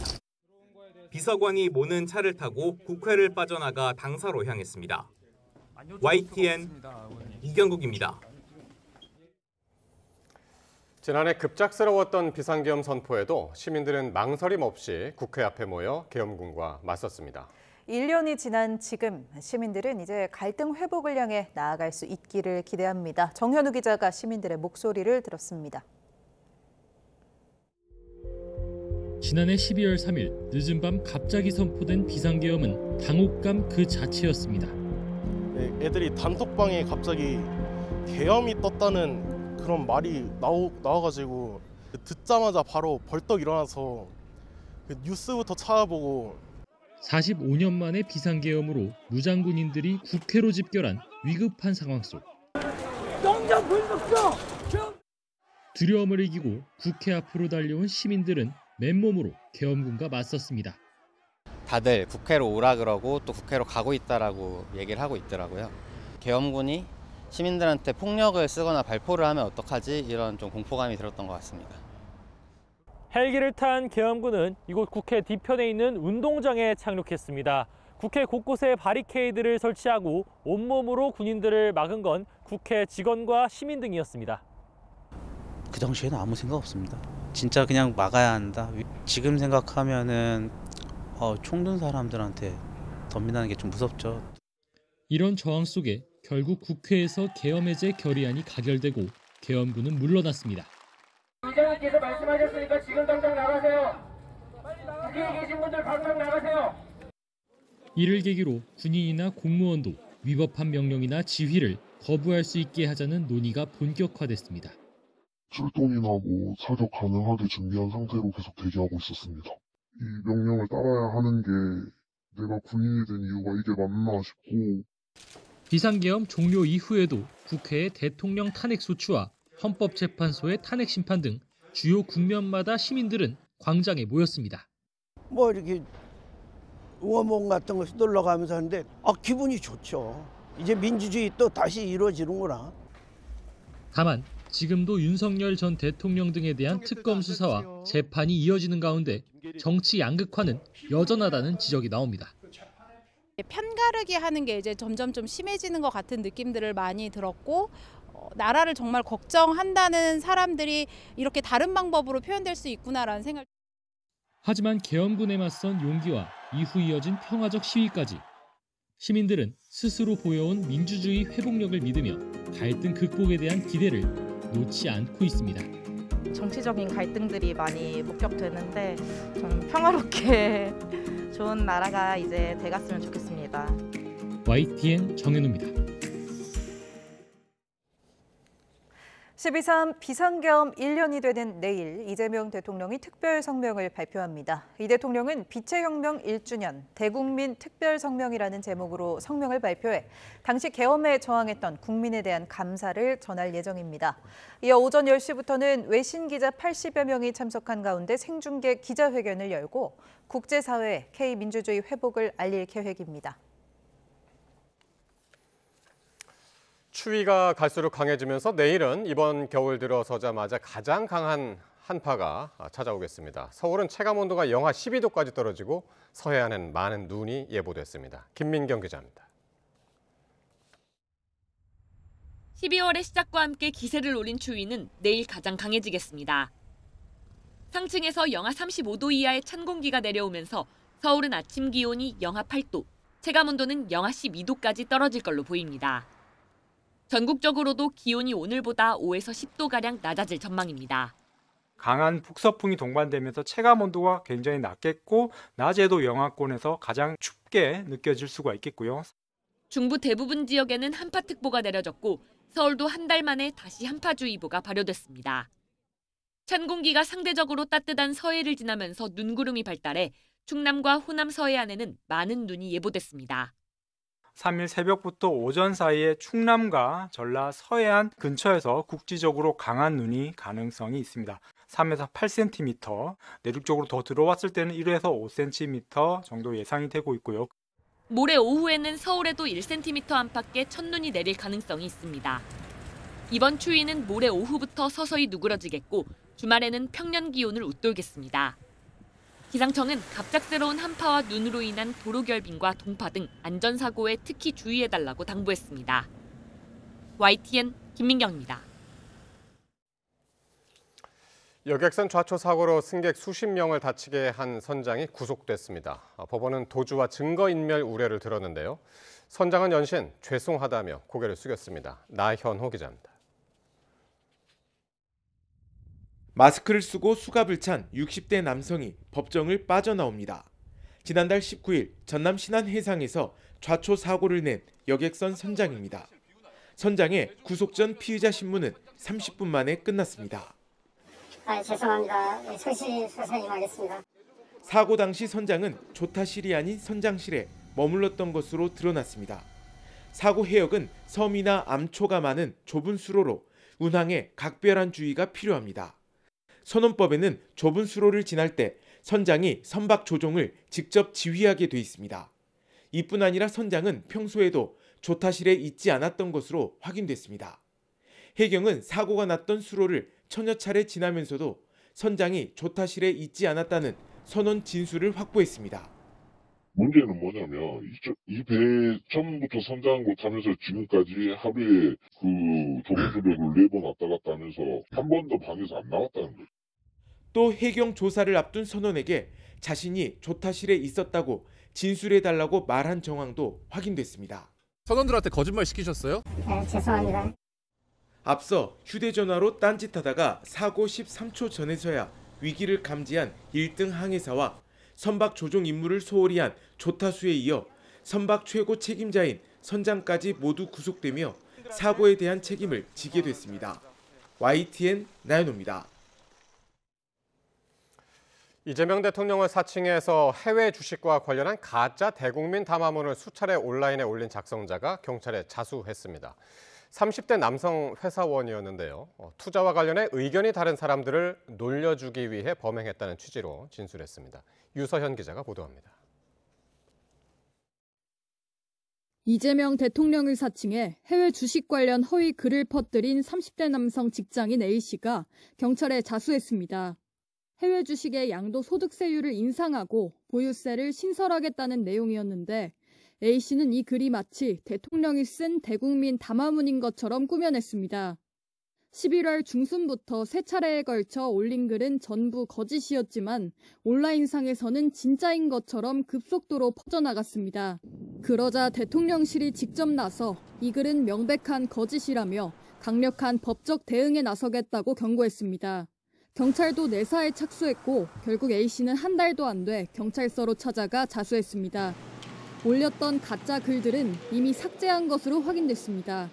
경찰 조사에서 A씨는 투자와 관련해 의견이 다른 사람들을 놀려주기 위해 범행했다는 취지로 진술한 거로 파악됐습니다. 이뿐 아니라 최근 대통령을 사칭한 가짜 SNS 계정들이 특정인에게 메시지를 보내 금품을 요구하는 사례도 잇따르고 있습니다. 경찰은 최근 피싱 사기 일당들이 무단 도용뿐 아니라 AI를 활용한 딥페이크, 딥보이스를 사용하기도 한다며 주의를 당부했습니다. 또 정부 기관 등을 사칭해 허위 정보를 생산하거나 유포하는 행위는 심각한 사회적 혼란과 불신을 초래하는 중대 범죄 행위라며 배후까지 추적해 무관용 원칙으로 엄정 조치하겠다고 강조했습니다. YTN 유서연입니다. 삼성전자가 2번 접는 스마트폰을 공개했습니다. 폴더블폰 시장 주도권 굳히기에 나섰는데요. 중국 화웨이가 이미 2번 접는 핸드폰을 내놓은 상황에서 애플도 접는 폰을 출시한 예정이라 한국, 중국, 미국 3국의 접기 전쟁이 치열해질 전망입니다. 보도에 최하영 기자입니다. 삼성전자가 2번 접는 스마트폰인 갤럭시 G 트라이폴드를 전격 공개했습니다. 3단 접이식으로 화면 양쪽을 안으로 접는 방식입니다. 접었을 때 두께는 12.9mm, 폈을 때 가장 얇은 부분은 3.9mm로 폴드 시리즈 가운데 가장 얇습니다. 제가 실제로 들어보니까요, 이 무게는 309g으로 일반 스마트폰보다는 조금 무겁고요. 이렇게 펼치면 10인치짜리 태블릿 PC처럼, 또 이렇게 접으면 일반 스마트폰처럼 사용할 수 있습니다. 오는 12일 국내 출시를 시작으로 중국, 타이완, 싱가포르, 아랍에미리트, 미국 등에도 선보일 계획입니다. 단일 모델로 출시되고 가격은 359만 400원입니다. 공정 난도가 높고 시장 반응을 살피는 차원에서 대규모 물량보다는 소량으로 출시될 예정입니다. 진짜 원하시는 분들에게 계속 공급할 수 있도록 계속 준비하고 있는 제품입니다. 폴드 시장이 훨씬 더 폭발적으로 성장하는데 트리거가 될 수 있을 거라고 저는 생각을 합니다. 현재 최대 경쟁자는 세계 최초로 2번 접는 폰을 내놓은 중국 화웨이입니다. 초기 내구성 논란이 일기도 했지만 올해 화웨이의 폴더블폰 시장 점유율은 34.3%로 삼성전자와 맞먹을 것으로 예측됩니다. 여기에 애플도 내년 하반기에 첫 접는 폰을 내놓을 예정인데 주름 없는 화면 구현에 성공한 것으로 알려졌습니다. 다양한 플레이어가 들어온다는 건 결국 시장의 확대를 의미하는 것과 같다고 생각합니다. 오랜 기간에 그 폴더블을 만들어낸 역량이 있기 때문에 시장을 계속 리딩하고 한중미 3국의 접기 전쟁이 뜨거워지는 가운데 접는 폰 원조인 삼성전자가 자존심을 지킬 수 있을지 주목됩니다. YTN 최하영입니다. 대규모 개인정보 유출 사고를 일으킨 쿠팡에 대해 정부가 역대급 과징금을 부과할 가능성이 커지고 있습니다. 실제 미국에서는 고객 정보를 유출했다가 수조 원의 과징금은 물론 고객 1인당 3,600만 원의 배상금을 준 경우도 있는데요. 김성준 기자가 보도합니다. 지난 2021년 미국 3대 이동통신사 가운데 하나인 T-모바일은 고객 7,600만 명의 개인정보를 대거 유출했습니다.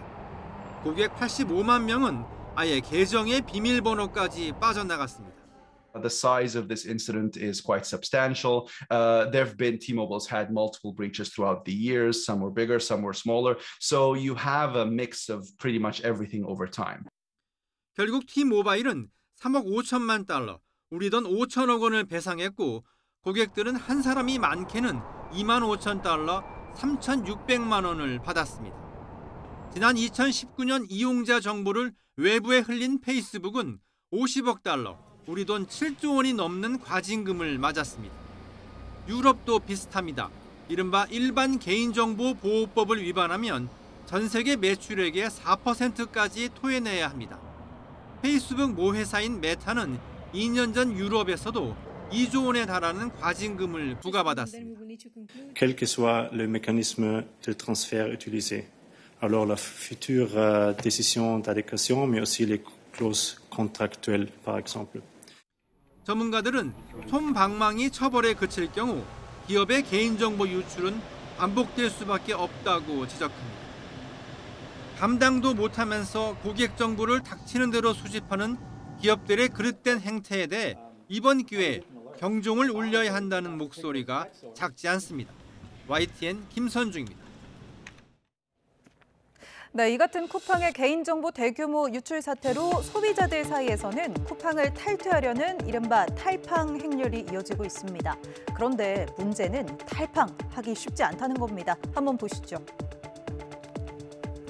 우선 쿠팡 모바일 앱에서는 탈퇴조차 불가능합니다. PC 버전으로 로그인을 한 뒤에 본인 확인, 이용 내역 확인, 그리고 남은 적립금 인출하는 절차가 있고요.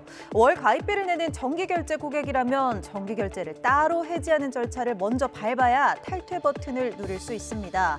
유료 정기결제를 따로 해지하는 버튼을 찾아보니 아래 보일 듯 말 듯 나와 있는 데다 이렇게 많은 혜택을 안내하며 끝까지 마음을 돌리려 애를 쓰죠. 그런데 여기서 끝이 아닙니다. 탈퇴하는 사유가 뭔지 체크하고 쿠팡에 바라는 점을 적는 주관식 설문까지 무려 6단계가 넘는 절차를 거쳐야지만 비로소 탈팡할 수 있습니다.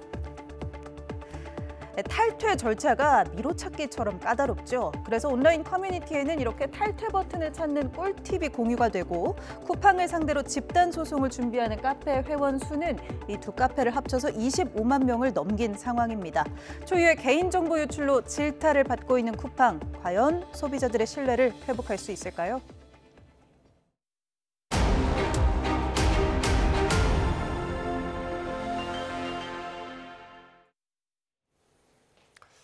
이재명 대통령이 북한을 향해 핵 없는 한반도를 추구하겠다고 밝혔습니다. 분단의 비용을 성장 동력으로 바꾸면 코리아 리스크를 코리아 프리미엄으로 바꿀 수 있다고 강조했습니다. 홍민기 기자의 보도입니다. 대통령 직속 자문기구인 민주평화통일자문회의 출범식에 참석한 이재명 대통령. 축사를 통해 대북 정책에 대한 구상을 밝혔습니다. 먼저 통일은 우리가 반드시 가야 할 길이라며 이는 평화적으로 모두가 흔쾌히 동의하는 방식으로 이루어져야 한다고 강조했습니다. 통일은 반드시 평화적인 방법으로 모두가 흔쾌히 동의하는 내용, 동의할 수 있는 방식이어야 합니다. 이 대통령은 이어 전쟁 걱정 없는 한반도를 만들기 위한 핵 없는 한반도를 제안했습니다. 국제사회의 엄청난 제재를 감수하며 핵무장을 시도하는 것은 현실적이지 않다고 북한을 지적하며 우리의 핵무장 역시 원칙에 어긋난다고 선을 그었습니다. 우리의 핵무장은 핵 없는 한반도 평화의 원칙에도 어긋납니다. 인내심 있게 노력하면 북한의 태도도 변할 수 있다며 취임 후 처음으로 남북 간 연락 채널 복구를 공식 제안했습니다. 분단 비용을 성장 동력으로 바꾼다면 코리아 리스크를 코리아 프리미엄으로 바꿀 수 있다고도 강조했습니다. 이 대통령은 국무회의에서도 정치권 일각에서 제기되는 자체 핵무장론이 무책임한 얘기라고 비판했습니다. 한미 정상이 합의한 우라늄 농축과 사용 후 핵연료 재처리에 대해 미국 측 논의가 더딘 것이 핵무장론 때문이라는 겁니다. 대통령실 역시 같은 입장을 거듭 강조했습니다. 다시 한번 말씀드리지만 대한민국 정부는 핵무기를 생산하지도 수입하지도 보유하지도 않을 것입니다. 이 대통령은 남북 대화 복원이 평화 공존의 필수 과제라고 언급했는데 북한을 대화 테이블로 이끌기 위한 선결 과제로 꼽히는 한미 군사훈련 축소 등에 대해서도 어떤 결정을 내릴지 주목됩니다. YTN 홍익입니다. 대장동 일당이 보유한 5천억 원대의 재산에 대해 성남시가 법원에 가압류를 신청했습니다. 성남시는 검찰이 환수를 포기한 범죄 수익까지 끝까지 추적하겠다고 밝혔습니다. 보도에 최기성 기자입니다. 성남도시개발공사가 지목한 건 대장동 일당의 재산 13건 5,673억 원입니다. 공사는 서울중앙지법과 서울남부지법, 수원지법 등의 가압류를 신청했습니다. 대상 금액은 화천대유 대주주인 김만배 씨 4,200억 원, 남욱 변호사 820억 원, 정영학 회계사 646억 9천만 원 등입니다. 재산에는 예금과 부동산 등이 포함됐습니다. 시는 검찰이 항소를 포기하면서 국가 차원 추징이 어려워진 택지 분양 배당금 4,054억 원과 분양 수익 3,690억 원 등 범죄 수익을 민사 절차를 통해 환수한다는 점에서 의미가 있다고 설명했습니다. 성남시는 1심 재판부가 인정한 손해액 1,128억 원 전액에 대해서도 검찰에 범죄 피해 재산 환부 청구서를 냈습니다. 환부 청구는 부패 범죄로 몰수 추징 대상으로 인정된 범죄 수익을 실제 피해자에게 돌려달라고 국가에 신청하는 절차입니다. 시는 시민이 입은 금전적 피해를 전액 환수하고 범죄로 취득한 부당이익을 용인하지 않겠다고 밝혔습니다. 저희가 쓸 수 있는 모든 방법을 동원해서 반드시 우리 시민이 입은 피해를 손해배상 받을 수 있도록 노력할 것입니다. 그동안 여러 법무법인에서 관련 수임을 거절하자 시는 결국 자체 인력을 동원해 이번 법적 조치를 진행했습니다. YTN 최기성입니다. 임차인들에게 전세 보증금을 돌려주지 못한 임대인에게 일반적이지 않은 방식으로 빌라를 판 건설회사도 손해배상을 함께 해야 한다는 법원의 판단이 나왔습니다. 수원지방법원은 임차인 9명이 임대인 A씨와 건설사를 상대로 낸 임대보증금 반환 소송에서 원고 승소로 보증금 총 14억여 원을 배상하라고 판결했습니다. 재판부는 건설사가 A씨가 충분한 경제적 자력이 없다는 것을 알고도 건물을 팔고 임대차 보증금으로 매매 대금을 먼저 충당했다며 이는 전세 사기를 방조한 공동 불법 행위를 구성한다고 설명했습니다. 수출된 국산 담배 175만 갑을 다시 국내로 들여와 제3국으로 반송할 것처럼 꾸며놓고 몰래 빼돌린 일당이 세관당국에 잡혔습니다. 이른바 역밀수를 통해 회피하려던 세금 및 각종 부담금은 무려 61억 원에 달했습니다. 보도에 차유정 기자입니다. 야심한 시각, 대형 트럭이 부산항으로 들어온 담배 상자를 싣고 인천의 한 창고로 향합니다. 상자들을 잇따라 옮기는 등 모종의 작업이 한창 진행됩니다. 단속반이 들이닥쳐 상자를 뜯었는데 담배가 아닌 웬 생수들이 담겨 있습니다. 이른바 담배 역밀수 현장입니다. 이들은 수출된 국산 담배를 다시 국내로 들여와 또 다른 나라로 반송하겠다고 신고했습니다. 이렇게 허위로 신고한 뒤 주말 야간 시간대에 보세운송 차량을 창고로 이동시켜 담배를 빼돌렸습니다. 이후 같은 크기의 상자에 생수와 신문지 등을 넣고 중량을 맞춰 정상 반송하는 것처럼 위장했습니다. 반송한 물은 해외로 다시 나가는 물건이라 관세가 부과되지 않는 점을 노린 것으로 담배를 사실상 무관세로 되가져온 셈입니다. 이들이 정상적으로 수입했을 때 내야 할 세금과 부담금 등은 모두 61억 원. 이들은 범죄 수익으로 서울 소재 수십억 원대 고가 아파트에 거주하며 호화 생활까지 누렸습니다. 밀수한 담배 판매 자금을 가족 등 타인 계좌에 분산 입금하는 방법으로 범죄 수익을 은닉해온 것으로 확인되었습니다. 밀수를 통해 얻은 수익으로 고가 아파트에 거주하며 명품 구매는 물론 당국은 이들 재산에 대한 추징 보전을 마쳤으며 3명을 관세법 위반 혐의로 검찰에 구속 고발하고 나머지 공범들은 불구속 고발했다고 밝혔습니다. YTN 차유정입니다. 모델하우스에 주차된 차량에 불을 지른 50대가 구속됐습니다. 경찰 조사에서 직원 응대에 불만을 품고 범행을 저질렀다고 진술했습니다. 보도에 오태인 기자입니다. 남성 한 명이 주차된 차량 밑으로 흰 봉투를 던집니다. 이어 주변을 살피더니 봉투에 불을 붙입니다. 인기척에 잠시 자리를 벗어났다가 눈치를 보더니 차량 앞쪽에 넣고 다시 불을 냅니다. 차량 전체로 불이 크게 번지자 이 남성은 현장에서 사라집니다. 40분 동안 이어진 불로 차량은 완전히 타버렸습니다. 다행히 불이 모델하우스로 옮겨 붙지 않아 다른 피해는 없었습니다.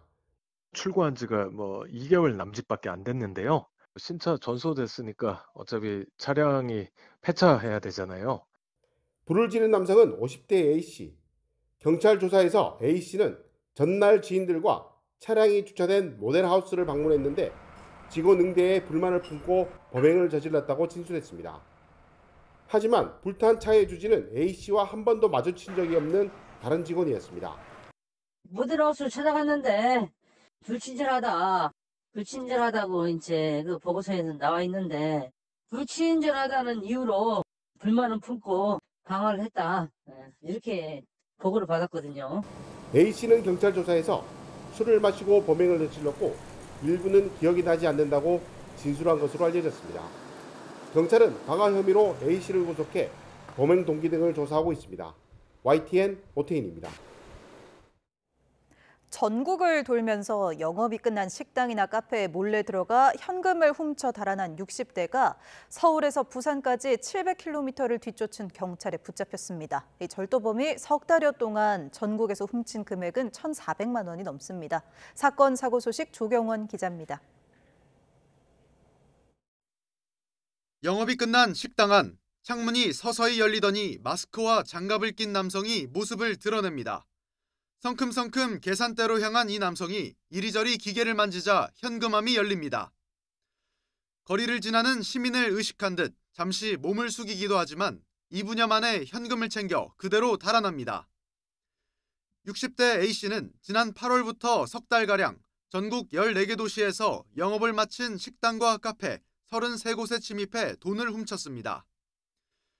경찰은 지난달 9일 서울 송파구에 있는 식당에서 현금을 도난당했다는 신고를 접수해 수사에 나섰는데 A씨는 경찰 추적을 피하기 위해 휴대전화를 사용하지 않고 대중교통을 타거나 도보로 이동하면서 수차례 절도 행각을 이어갔습니다. 경찰은 열흘 동안 서울에서 대전, 양산을 거쳐 부산까지 A씨를 쫓았습니다.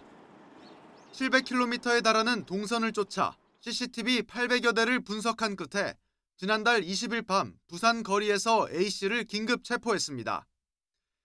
A씨는 생활비와 교통비에 썼다며 혐의를 인정했는데 훔친 돈은 1,400만 원이 넘었습니다. 경찰은 A씨를 구속 상태로 검찰에 넘겼습니다. 경기 화성시 서신면에서는 고무 매트 제조 공장에서 불이 나 6시간 만에 진화됐습니다. 이 과정에서 불을 직접 끄려던 40대 공장 관계자가 2도 화상을 입었습니다. 소방은 공장 안에서 불이 시작된 것으로 보고 정확한 화재 원인과 피해 규모를 조사하고 있습니다. YTN 조경원입니다. 대전에서 대리운전 기사가 차에 매달린 채 끌려가 숨진 사건 지난주 보도해드렸는데요. 대리운전 기사들은 승객들의 폭행에도 참을 수밖에 없는 노동 환경에 문제가 있다며 제도 개선을 촉구하고 나섰습니다. 오승훈 기자입니다. 대전에서 10년 넘게 대리기사로 일해온 이진호 씨. 2년 전 겪은 일을 생각하면 아직도 마음이 두근거리고 화가 치솟습니다. 술에 취한 승객이 대리비가 비싸다며 욕설을 퍼붓다 중요 부위까지 걷어차여 한동안 병원 신세까지 졌기 때문입니다. 속상하지만은 해야 되고, 근데 참 비참하죠. 이 나이에 젊은 놈한테 얻어맞고 이게 참 병원도 다녀야 되고 하는 이게 참 비참하죠. 예. 눈물 나는 일입니다. 수도권에서 20년 동안 대리운전 기사로 일한 이필기 씨도 비슷한 피해를 받지만 가족의 생계를 위해 참을 수밖에 없었다고 말합니다. 뒤통수 탁탁 때리면서 그런 행위를 여러 번 하고 반말하고 그래서 좀 지나가니까 야, 뭐 5만 원짜리 접힌 걸 꺼내면서 얼굴에다 던지면서. 지난달 14일 대전 유성구의 한 도로에서 60대 대리운전 기사를 차에 매단 채 달려 숨지게 한 혐의로 30대 만취운전자가 구속 상태로 검찰에 넘겨진 상황. 대리운전 기사들은 위협받아도 대리 호출을 취소하면 중개업체로부터 불이익을 받아 사실상 거부하기 어렵다고 주장합니다. 또 대리기사는 산업안전보건법상 근로자에 해당하지 않아 작업 중지권을 보장받지 못하고 있다고 강조했습니다. 노조 측은 이번에 구속된 피해자에 대한 엄벌과 실질적인 대책 마련을 촉구했습니다. 더 이상 죽음으로 내몰지 마라. 가해자를 엄벌하고 재벌 방지 대책과 법제도 개선에 즉각 나서라. 전문가들도 제도 개선을 통해 대리기사들을 보호해야 한다고 밝혔습니다. 우선 제도적으로 플랫폼에 대한 규제가 좀 필요할 걸로 보이고요. 대리기사가 보다 적극적으로 행동할 수 있는 어떤 법적 장치가 마련돼야 될 걸로 생각이 됩니다. 국토교통부 조사 결과 대리운전기사 10명 중 7명 정도가 운행 중 폭언이나 폭행 등의 피해를 본 것으로 나타났습니다. YTN 오승훈입니다.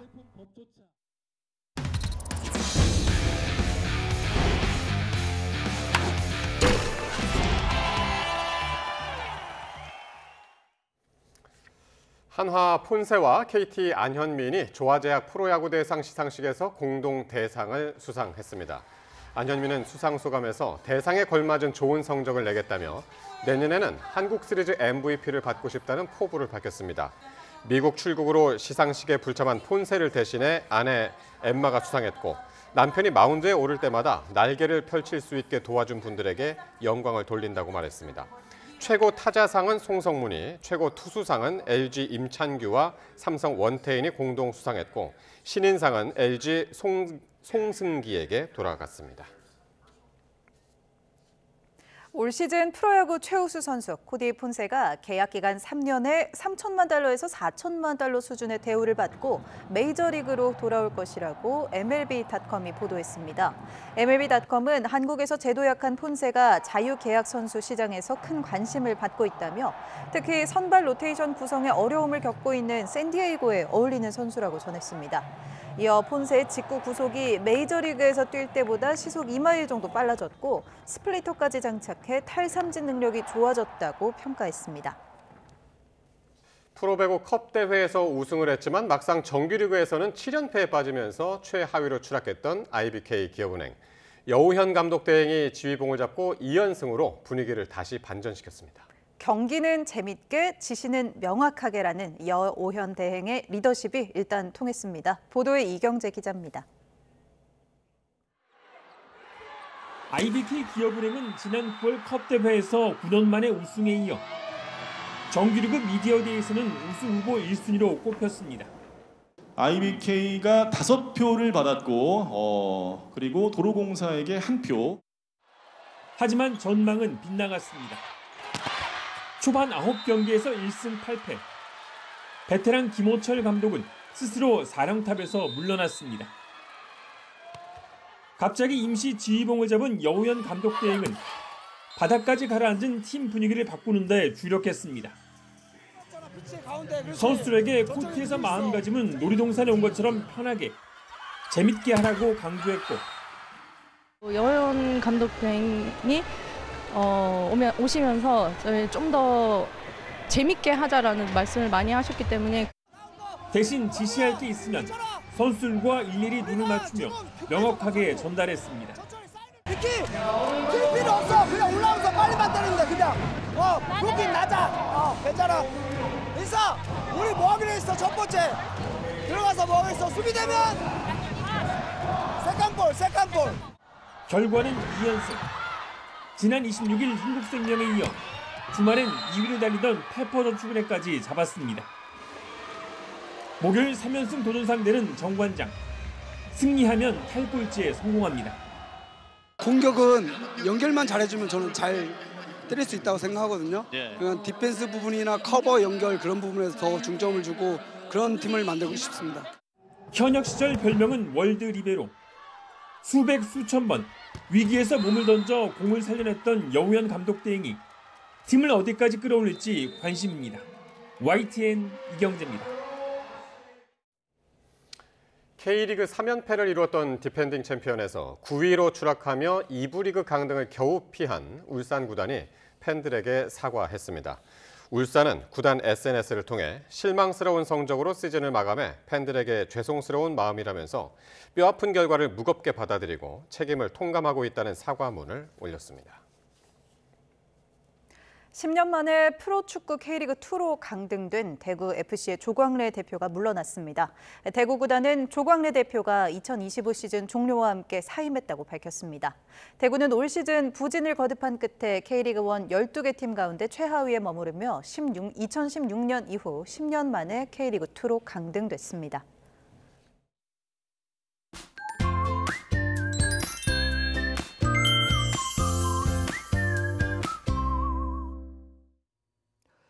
이제 막 겨울이 시작되었지만 한겨울처럼 강력한 추위가 찾아오고 있습니다.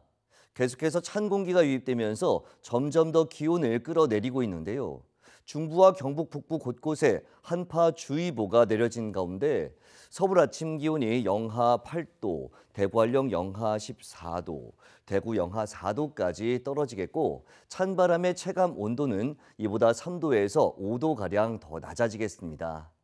한낮에도 서울 기온이 영하 3도, 대전 0도, 광주 3도로 중부지방은 영하권을 유지하겠고 남부지방도 체감 온도는 영하권을 보이는 곳이 많겠습니다. 추위 속에 충남과 호남, 제주도를 중심으로 눈비가 내립니다. 특히 충남 서해안과 호남 서해안, 제주 산간에 최고 10cm 이상의 많은 눈이 오겠고 새벽부터 오전 사이 시간당 최고 3에서 5cm 이상의 강한 눈이 집중되겠습니다. 이렇게 양도 많지만 눈 자체도 무거운 습설입니다.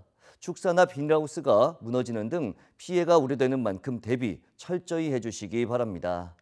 반면 동해안을 중심으로는 대기가 더욱 메마르겠고 바람도 무척 강하게 불고 있는 만큼 불씨 관리 더욱 철저히 해주시기 바랍니다.